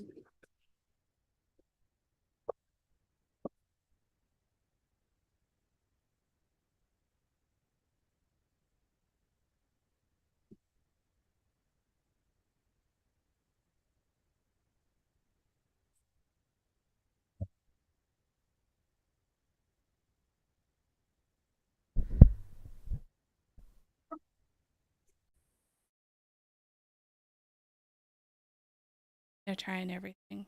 He's trying everything.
All rise. District Court's again in session. Thank you. We've got our jurors, I believe, lined up in the hall, so I think we can just stay standing and we'll have them brought in, please, Mr. Bailiff.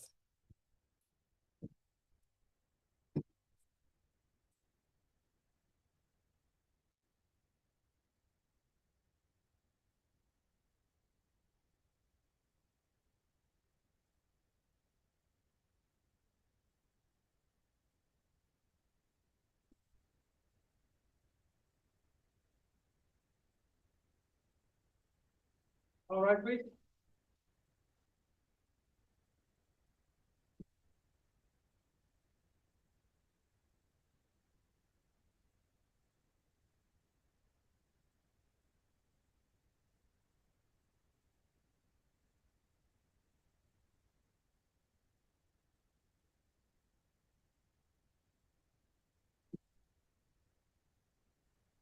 Your top president counter for Your Honor. Thank you. Please be seated. All right, that concludes the mid-afternoon recess. Mr. Pryor, continuing with the defense case in chief, if you'd like to call your next witness, you may. Yes.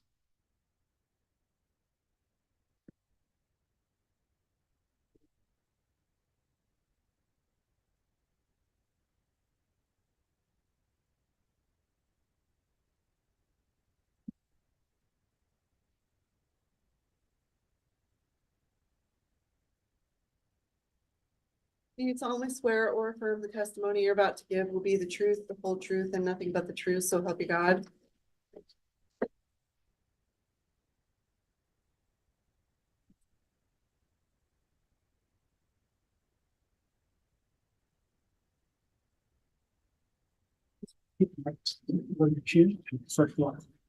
Right there. May I, Judge? Give me just a second. I'm checking one thing quickly.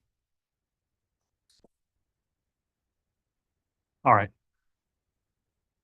Just checking the status of this exclusionary order, Mr. Pryor. I don't believe it applies here. So if you would like to inquire on direct, you can do that at this time. Would you state your name, spell your last name for the record for me, please? Joseph Murray. Do you want my middle name as well, or? That's okay. Joseph Murray's. And then Murray. And do you know the gentleman to my left in the blue shirt over there? I do. Who is that? That is my father-in-law. Okay, and you are married to Emma Murray? Correct. How long have you been married? This August will be 7 years. How many children do you have? 3. Okay, and a newborn, I understand, right? Correct. And to be fair, we met yesterday evening to discuss the case. Is that correct? That is correct. How many other prior occasions did you and I well, I don't think we ever met, but we spoke on the phone. Were there any other occasions Just once. prior to that? Yep. And it was very brief. It was maybe 5 minutes. Okay. Did I tell you anything to say to the jury or anybody else today? Nope. Did I ask you to do anything in particular in regards to this case? Nope. I want to talk to you about October 9th of 2019. Do you recall that day? Or 9th. If I say that there was a paintball incident, does that help refresh? your- Okay. Yes. Okay. Do you recall what you were doing on that day? May I ask what time of day? Just, is there a particular time? In the evening hours. In the evening hours. Okay. In the evening hours, I was out in the shed behind my house, chopping wood for our fireplace. Okay. Did anything unusual occur shortly thereafter? While I was out in the wood shed chopping, I got a notification on my phone that Tammy, my mother-in-law, Tammy Daybell, had posted in the local Facebook group saying that somebody had attempted to shoot her with a paintball gun. And so I went inside to talk with my wife and asked her if she had seen the or she'd seen the message as well. And she said she hadn't. She called Tammy, and I asked her to, because it was on speakerphone, I asked, did you call law enforcement? And she said no. So then I made a phone call to law enforcement at that time. Was that prior to talking to Tammy about the incident? That I called? Yes. It was after. So you spoke to Tammy before you called 911? Correct. And do you recall, without saying what Tammy said, what the nature of the conversation was about? She said that. No, I don't want you to say what she sorry. said. So the conversation was of the nature that she or Emma had tried to figure out, what was going on. And she had told, or during that conversation, it was brought up that the person that had shot at her. Objection, hearsay, Your Honor. Sustained. Did you ever get any indication of the type of weapon that was used during this encounter? Objection, calls for hearsay, Your Honor. Sustained. Okay. At some point then, after discussing the case with Tammy, was your wife there as well? Yes, and in the Facebook post that she had written, it specifically said it Objection was calls for hearsay, Your Honor. she said that it was a paintball gun and that it had something up on top similar to a paintball gun. Did you have an occasion to talk to Emma or without saying what they said? Did you have an occasion to talk to Emma or to talk to Tammy about this thing that was supposedly on top that you referenced? I hadn't. Okay. So then you took it upon yourself to call 911. Is that correct? Correct. Do you recall what you said during that conversation with the 911? That my mother-in-law had been, or had said that she had been shot at by a, Objection, hearsay. sustained. What specifically did you say to the operator in 911 about, not necessarily what your mother-in-law said, but what you reported occurred? That my mother-in-law was shot at by a. Objection, Your Honor. It calls for hearsay. That calls in evidence, Mr. Wixom. So it's overruled. Judge, I did hear overruled. Yes. Thank you. Sorry, re-ask your question. Sorry. Madam Clerk, could you read back the last question, Nim? I want to make sure we're accurate on this.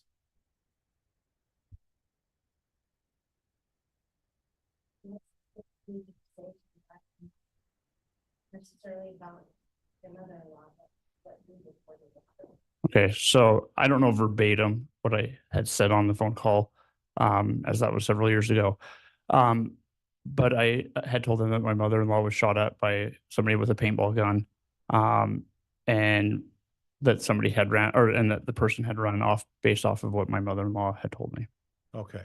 So at this point, at any time during this incident, did you see anybody run off around the house or near the house at that time?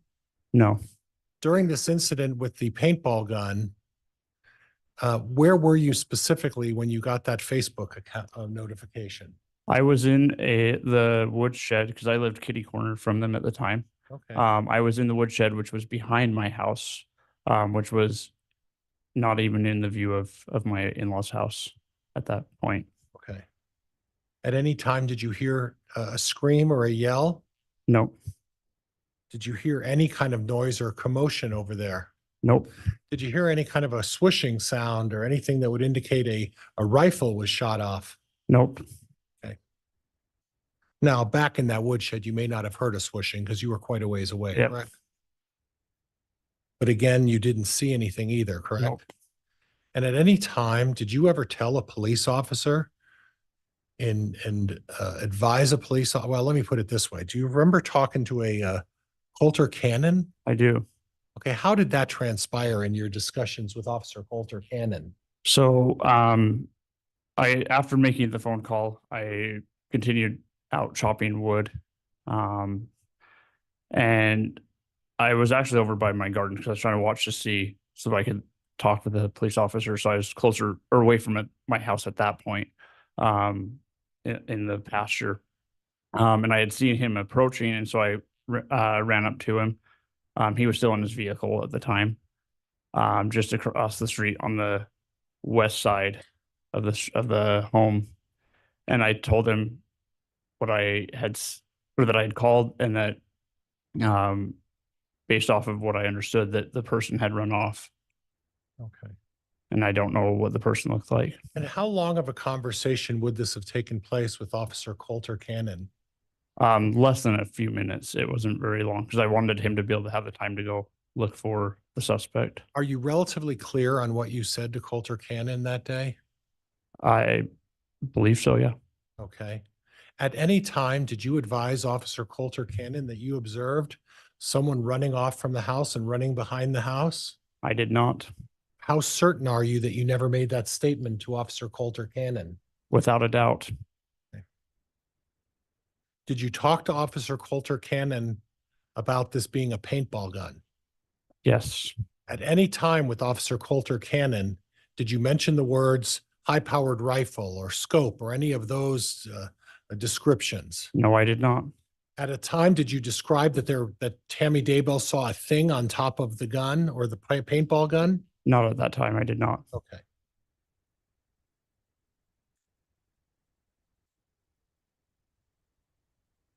Subsequent to this, did you have an occasion to talk to any other members of the family about this incident? Directly after? Yeah. Just my wife. Okay, okay. Did the two of you discuss that whether or not this was a paintball gun or not? We didn't. Did that discussion ever even get breached at any kind during the discussion with your wife? No. Was it very clear to you that this was a paintball gun that was used on that day? Based off of what my mother-in-law had explained to me, yes. Objection hearsay, Your Honor. Overruled. Thank you, Judge. I think he answered it, Judge. You said overruled, did you not, I Judge? said overruled and he answered Yeah. yes. I think he answered it already, Judge, well, before he even said it, I Correct. believe. All right, thank you, Your Honor. May I move on, Judge? Yes. Thank you. I want to talk about the Friday, October 18th, which would be the day before your mother-in-law passed away. Do you recall that day? I do. Before I get to that subject, I want to talk to you about something about a I'm going to get it right, a 2004 Dodge Dakota. Okay. Do you have that vehicle? I do. When did you get that vehicle? It would have been in the spring of 2020. Spring of, Late 2019, early 2020. I can't remember exactly. you don't know when. When you say late 2019, what would Like December. Okay. Yeah, it would have been December because I had just gotten, it was like closer to the end of December. Now, who did you get that from? For my father-in-law, Chad Daybell.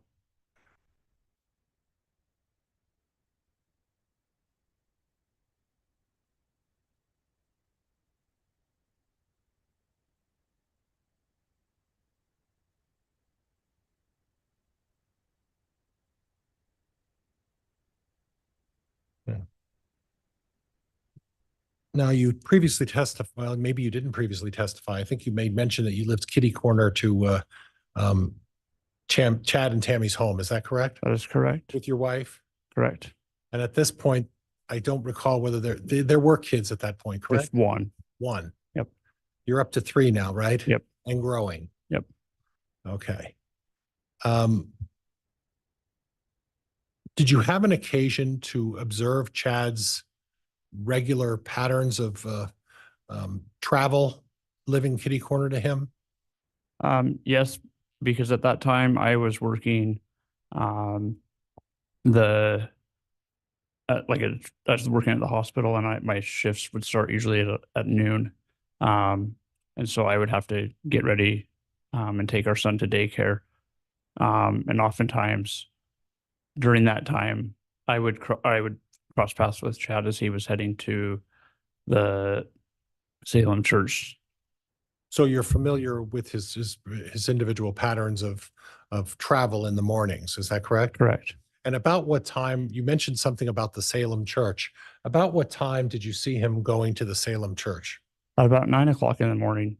How consistent, that's a big word. How often would you see that? Was that a regular activity? A pretty regular situation, him doing that? Yes.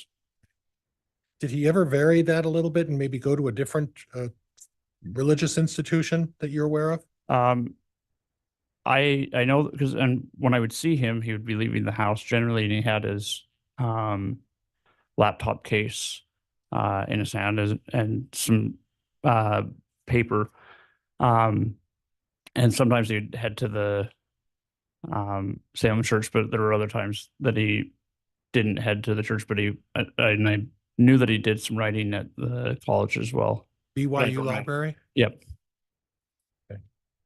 And when you say consistent pattern, would you say that it was an everyday event that Chad would travel in the morning to either the Salem church or the BYU library? I would say I would say the majority of each day of the week, of Monday through Friday. Okay. And the vehicle, if we were to go back to late 2018 until late 2019, when you were provided that vehicle, who was the primary driver of the 2004 black Dodge Dakota? During which time, sorry? 2018, late 2018, let's say November, December of 2018 to the time you acquired it in late 2019. Who was the one primarily responsible for driving the Dodge Dakota? Chad was All right, what did Tammy drive? a black, well, I don't know when they got I think that was when they got the Equinox, because they used to have a blue Dodge Caravan. But then they bought I don't know what year it was, but it was a black Equinox. Okay. So at some point it was Tammy who would drive the newer car? Yep. And Chad would drive the older car? Correct. And whenever you saw Chad travel during his daily visits to the Salem church on a regular basis, it was the black Dodge Dakota that you would see him driving. Is that correct? Yes, occasionally Equinox, but generally it was the truck. Now, there was an occasion in October of 2018, which is where I'm leading to, that you had to retrieve keys regarding the black Dodge Dakota. Is that correct? Correct. And on Friday of October 18th, were you aware, or did you have any knowledge that Tammy Daybell on that day was involved in preparing for a book fair? Yes. Okay. And at that point, she had utilized the black Dodge Dakota. Is that correct? Yes. Okay. And did you have to go and borrow that for some reason? Yes. So that fall, there was a really major issue with like the potatoes freezing. And I was helping my friend who was trying to get their potatoes in. And at the time, my wife and I only had one working vehicle. And I was transporting her back and forth to work. And she was at work and I went to pick her up and I was talking to her about how my friend needed help finishing getting the potatoes in, but we didn't have a vehicle and I wasn't sure how we were going to get her home and be at work because we'd be in two different places. And Tammy said I could use the truck. Okay. And my wife would take her home. Now, you described to when you were interviewed, and you were interviewed several times and testified in front of a grand jury. Is that correct? I wasn't interviewed, but I testified in the grand jury. Yes. Oh, I'm sorry. That's correct. Yep. And at some point during that testimony, you indicated that you needed to go get her keys. Correct. What did you mean by her keys? Well, the keys to the truck. Okay. So it wasn't necessarily the truck she was driving all the time. It was just her set of keys. Yeah. Yeah. It was her set of keys that had both the truck key and the Equinox key on it. Oh, it did? Mm-hmm. Okay. Now, after you had borrowed the truck, you came back after, and my recollection is you were aiding your friend with the potato harvest. Is that right? Correct. Okay. And you decided to return, the keys to the black Dodge back to Chad and Tammy. Is that correct? Correct. Okay. And at that point, did you visit the home? I did. Did you have an occasion to visit with Tammy at that point? I did. And approximately what time was that? I want to say it was around 5 o'clock, 5:30. It was about the time I think I left. I can't recall exact, but it was in the early evening.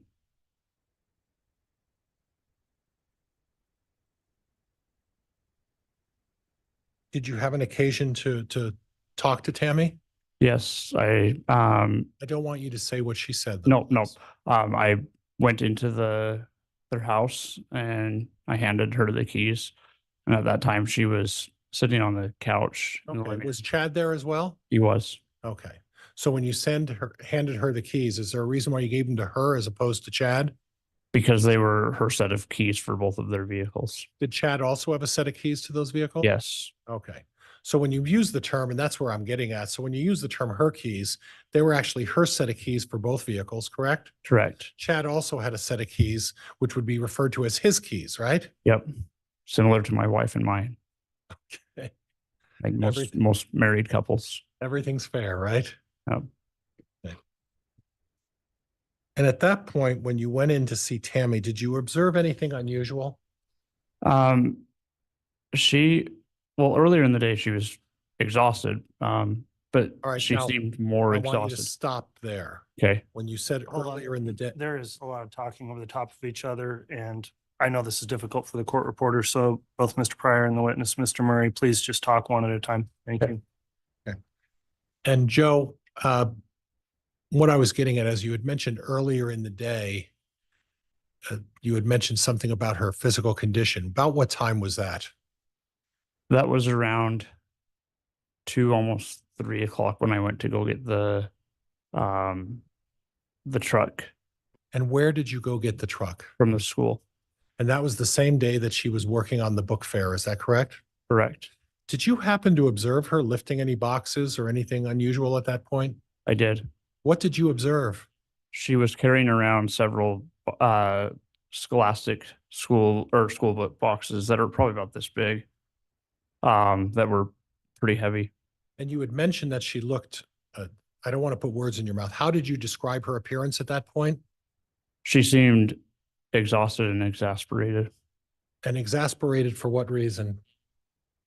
She just didn't seem like she was feeling well. Okay. She seemed really worn out. Objection, speculation, Your Honor. Overruled. Okay. She seemed very worn out. Correct. She had been working lifting boxes all day. Correct.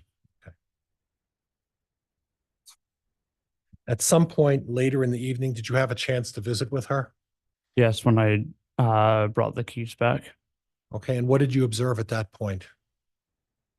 She was sitting on the couch, and she seemed very exhausted, like I said from earlier, but then was coughing pretty hard.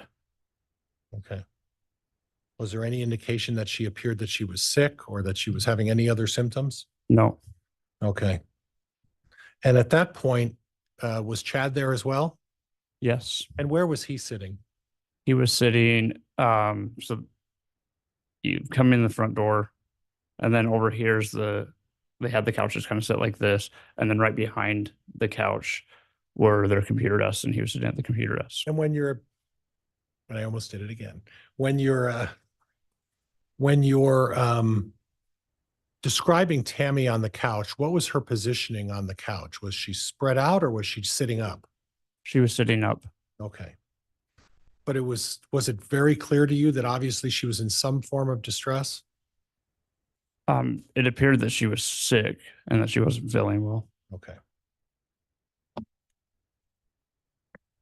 On the next day, she passed in the night. Did you have an occasion to go over to the house? I did. I was actually getting ready to go to work that next morning because I worked on Saturdays, the morning shift. And I was getting ready to go to work, and I saw a deputy vehicle out front. And I couldn't see Garth's vehicle. And at first I was worried that maybe he hadn't shown up home from work that night. And I thought something had happened to him. So then I went back in the house again and had notified Emma. She called Tammy, and of course Tammy didn't answer. She called Chad, and Chad didn't answer. She called Garth, and Garth didn't answer. And finally we were getting ready to walk across the street to their house. And then a deputy and Garth met us and told us what had happened. Okay. And at some point, how would you describe Garth's reaction? Very shaken up. Okay. Did you have an occasion to observe Chad at that point? I did. And how would you describe Chad's reaction at that point? I had never seen him the way I'd seen him that night, or that morning, sorry. Very just, he was wandering aimlessly, and just, he kept holding his head like this, and he kept asking, what are we going to do? What are we going to do? And I've never seen him in that state before. Would you describe that as being distraught, Yes. upset, Yes. shock? Yes. Did it appear that that was genuine to you? Yes. I want to step away at some point. Well, before I do, were you present when there was a discussion about whether or not to get an autopsy on Tammy Daybell? I was. And what did you observe in that regard? Objection, calls for hearsay, Your Honor. Sustained. Okay. At any time, did Chad Daybell request that nobody do an autopsy on his wife? No. Objection, calls for hearsay, Your Honor. Not timely overruled. Okay. I want to talk a little bit about the Daybell property in general, okay? Okay. You're familiar with the property. Yes. If you're going on the front of the house, which would be Salem Highway, which runs past your house as well, correct? Right. Your kitty corner, but south west? Correct. Okay, I got it right. But how far of a distance are you from Chad's house? Oh, I couldn't give a definitive answer, but I mean, their house is closer to the front lot as is ours. Okay. And then across the street, directly across the street on Salem Highway was another home. And do you know who was living there at that time? Yes. Who was that? Matt and Regan Price. Okay. And did you have an occasion to socialize or get to know them a little bit? Yes. Did you have an occasion to talk about animal problems, raccoon problems during that particular summer? Yes. And how often did that take place? It was, I don't know exactly how often, but I know that there was a lot of problems with there being issues with raccoons, is what we believed it to be, that were getting into the animal feed bins. And so Matt Price had offered to let us use a trap to catch them. Okay. And on occasion, there were actually raccoons that were trapped and caught. Is that correct? Correct. Okay.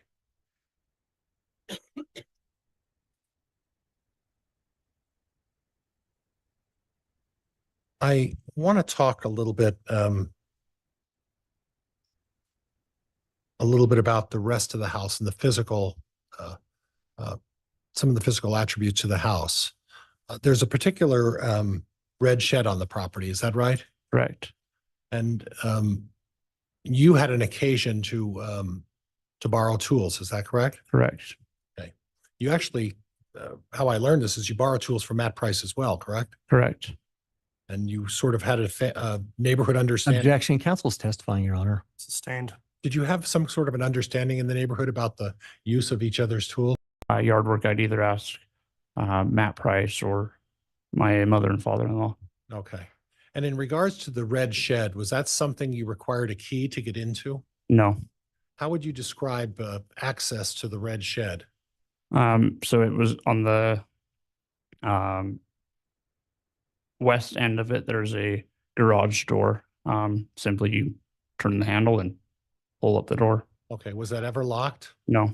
Was it ever at times when it was left open for longer extended periods of time? Yes. Was that unusual for the door to be down, or was it more usual for the door to be opened? It was more so down, but it was never locked. Okay. So someone could get access. Yep. And on the east side of it, there's another door that also was easy to access. Right. And that was never locked? Nope. Okay. Now, in relation to the house, how close is that red shed? Ooh, maybe. I don't know. That would be really hard for me to describe it. Would it be the distance from the back of that wall to where I'm standing right here? Maybe a little bit further, but not much more. If someone had walked to the back of the red shed, could they be seen from the front of the house? If they walked where? If someone was standing in front of the front yard of the house, or excuse me, let's strike that. Let's start all over again. If someone was back in the red shed and someone else was standing in front of the house, would there be a visual way to see that they were in the red shed? On the very back Salem end Road. of it? From Salem Road, yeah. No. So it wasn't visibly able to see if someone was back there. No. And in addition, are there two driveways on the Daybell property? There are. Okay, there's a short driveway. And where would you describe that one being? It is on the northwest side of the lot. So would that be in front of the house? Correct. Would that be more aptly described as the short driveway? Correct. And then on behind the house, there's a longer driveway. Is that right? Correct. And that's a much longer driveway. Yes, Do you know whether or not from that long driveway behind the house, there could be access out to the field? there are 2 points of access from that point. Okay, and what are the 2 points of access from the long driveway? Directly from the long driveway heading north, there's 2 cattle gates that open like this. And then to the east, there's another set of cattle gates. So it would not be impossible for a vehicle off of the long driveway to drive back into the pasture. Is that correct? That is correct. Okay. Are you aware of where the bodies of J.J. Vallow and Tylee Ryan were found? Yes. Where were they found? One was in the, JJ was found in the back part of the property closer to the pond. And then Tylee was found to the south of that. Okay, and would access be available through that gate off of the long driveway to those locations? Yes, And if someone were to use that back gate and drive down the long driveway, are they necessarily visible from the main road, Salem Highway? while driving to there, No, if someone were parked on front of the house on Salem Highway, would they be visible to that back gate? Observing anybody? No. It's a spot where you wouldn't be visible. Is that correct? correct. Okay. And in regards to the property, I have a note here that talks about officers driving by your house and Mr. Daybell's house quite regularly. Do you recall that? Yes, leading up to and even after Chad was arrested, I would frequently see Detective Hermosillo in his detective vehicle driving up and down our property. I mean, not our property, but up and down the 200 North Road And when you say frequently, what would you describe as frequently? several times a week.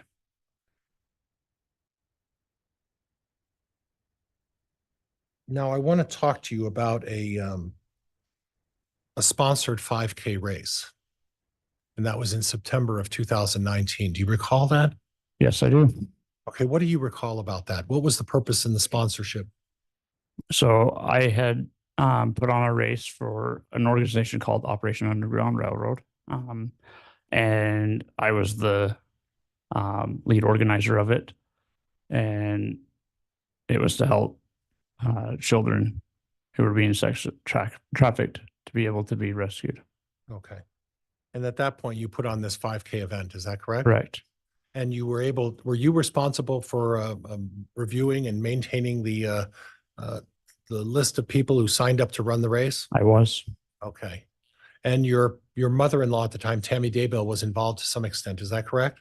Correct. Her and Chad's book publishing company actually sponsored the race, and Tammy was a volunteer in the race. Okay, when you say a volunteer in the race, does that mean that Tammy ran the race? No, Did you ever see Tammy cross the finish line in a workout clothes to suggest she ran the race? absolutely not. Do you recall what Tammy was wearing on that day when she was involved in helping with the race? Jeans and a t-shirt that said volunteer. Okay. And you had a list also of who all the volunteers were, correct? Yes, And you were overseeing and supervising that race, is that correct? that is correct. Okay.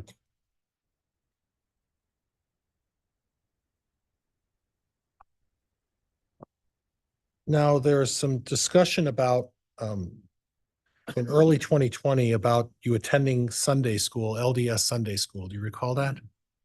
Yes, Was that your habit to go to Sunday school every Sunday as part of your LDS faith? yes, Okay. And there was some issue about a lesson Matt Daybell was giving at that particular time? yes. There was a lesson that he had given about how his brother. The relevance, Your Honor. Sustained. Okay. And at some point, did you gain, at least from your perspective, did you get a sense that people were judging the facts of what was going on with Chad? Yes. And what did you base that on? The setting in the Sunday school, it was pretty clear. a lot of dirty looks. And then on Facebook, the deputy prosecuting attorney for Fremont County at the time had made a pretty nasty post about it. Okay, and you read that post. I did. So in other words, aside from also the church making comments, it was your impression that at least one government official was also making comments. Correct. Okay. I want to change gears a little bit, okay? If that's okay with you. I want to talk to you about your mom and dad. Okay. And that's Charlene and Joe, is that right? Ed or Edward. You're Joe. Charlene and Ed, excuse me. Were you familiar with some sort of competition between Tammy and your mom and dad? Yes, there was a Fitbit competition that they were engaged in. And it was regarding the amount of steps that they would get each day. Okay. And your father was competitive, would that be fair? Absolutely. And would you describe Tammy as being competitive? Yes. There was some testimony previously about Tammy doing something with her wrist or leg in regards to the Fitbit. Did you ever observe that? Yes. Okay. Was there any sort of a family joke about Tammy's use of that Fitbit in that way? Yes. Who was in on that joke? Emma and her siblings, and even Tammy would recognize that she was doing it for that purpose. To win. To win, yep. And you said the family was in on this joke. What about Ed and Charlene? Were they in on this joke? They didn't know that she was doing it at the time. That she was just moving her wrist like this. Competing against your father. Yep. It was important to her, from your perspective, what you observed, to beat your father in this Fitbit competition. Is that right? Yes, because at that time, my dad had begun to lose weight and was beginning to run and exercise a lot. And so it was very important for him to win. And I sensed a bit of jealousy from, because it wasn't just my dad, my mom as well, but that was doing really well. And I had sensed a bit of jealousy, and even had recognized that Tammy was a bit jealous to see that. Okay. So there was some maybe doing some additional things to increase your mileage. Would that be fair? Yep. Judge, I don't have anything else at this point. Thank you, Your Honor. All right, thank you. Counsel, let me have a brief sidebar if I could.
All right, thank you, counsel, for the sidebar. We were just discussing scheduling with this particular witness. I don't think it would be possible for the state to conclude their cross and then any redirect by the time we had today. And so we are going to go ahead and recess for the afternoon at this time. We'll come back on in the morning at our regular time at 8:30 with additional testimony. At this time, Mr. Murray, I'll advise you'll remain under oath for your testimony continuing tomorrow. Thank you, ladies and gentlemen of the courtroom, for complying with the conduct order while you've been here today. I'll also advise the jurors, please follow the court's admonishing instruction as we conclude for the day. Do not discuss any evidence of the case amongst yourselves or with anyone else. Please don't do anything to research this case while you're on break, and don't do anything if you see media reporting of the case. Try to divert from that so you can remain impartial and consider the case only on the evidence that's been presented here in court. So thank you for your attentiveness today. We will continue again with further testimony in the morning, and we'll be in recess. All right, please. All right. Good night. We will see you tomorrow.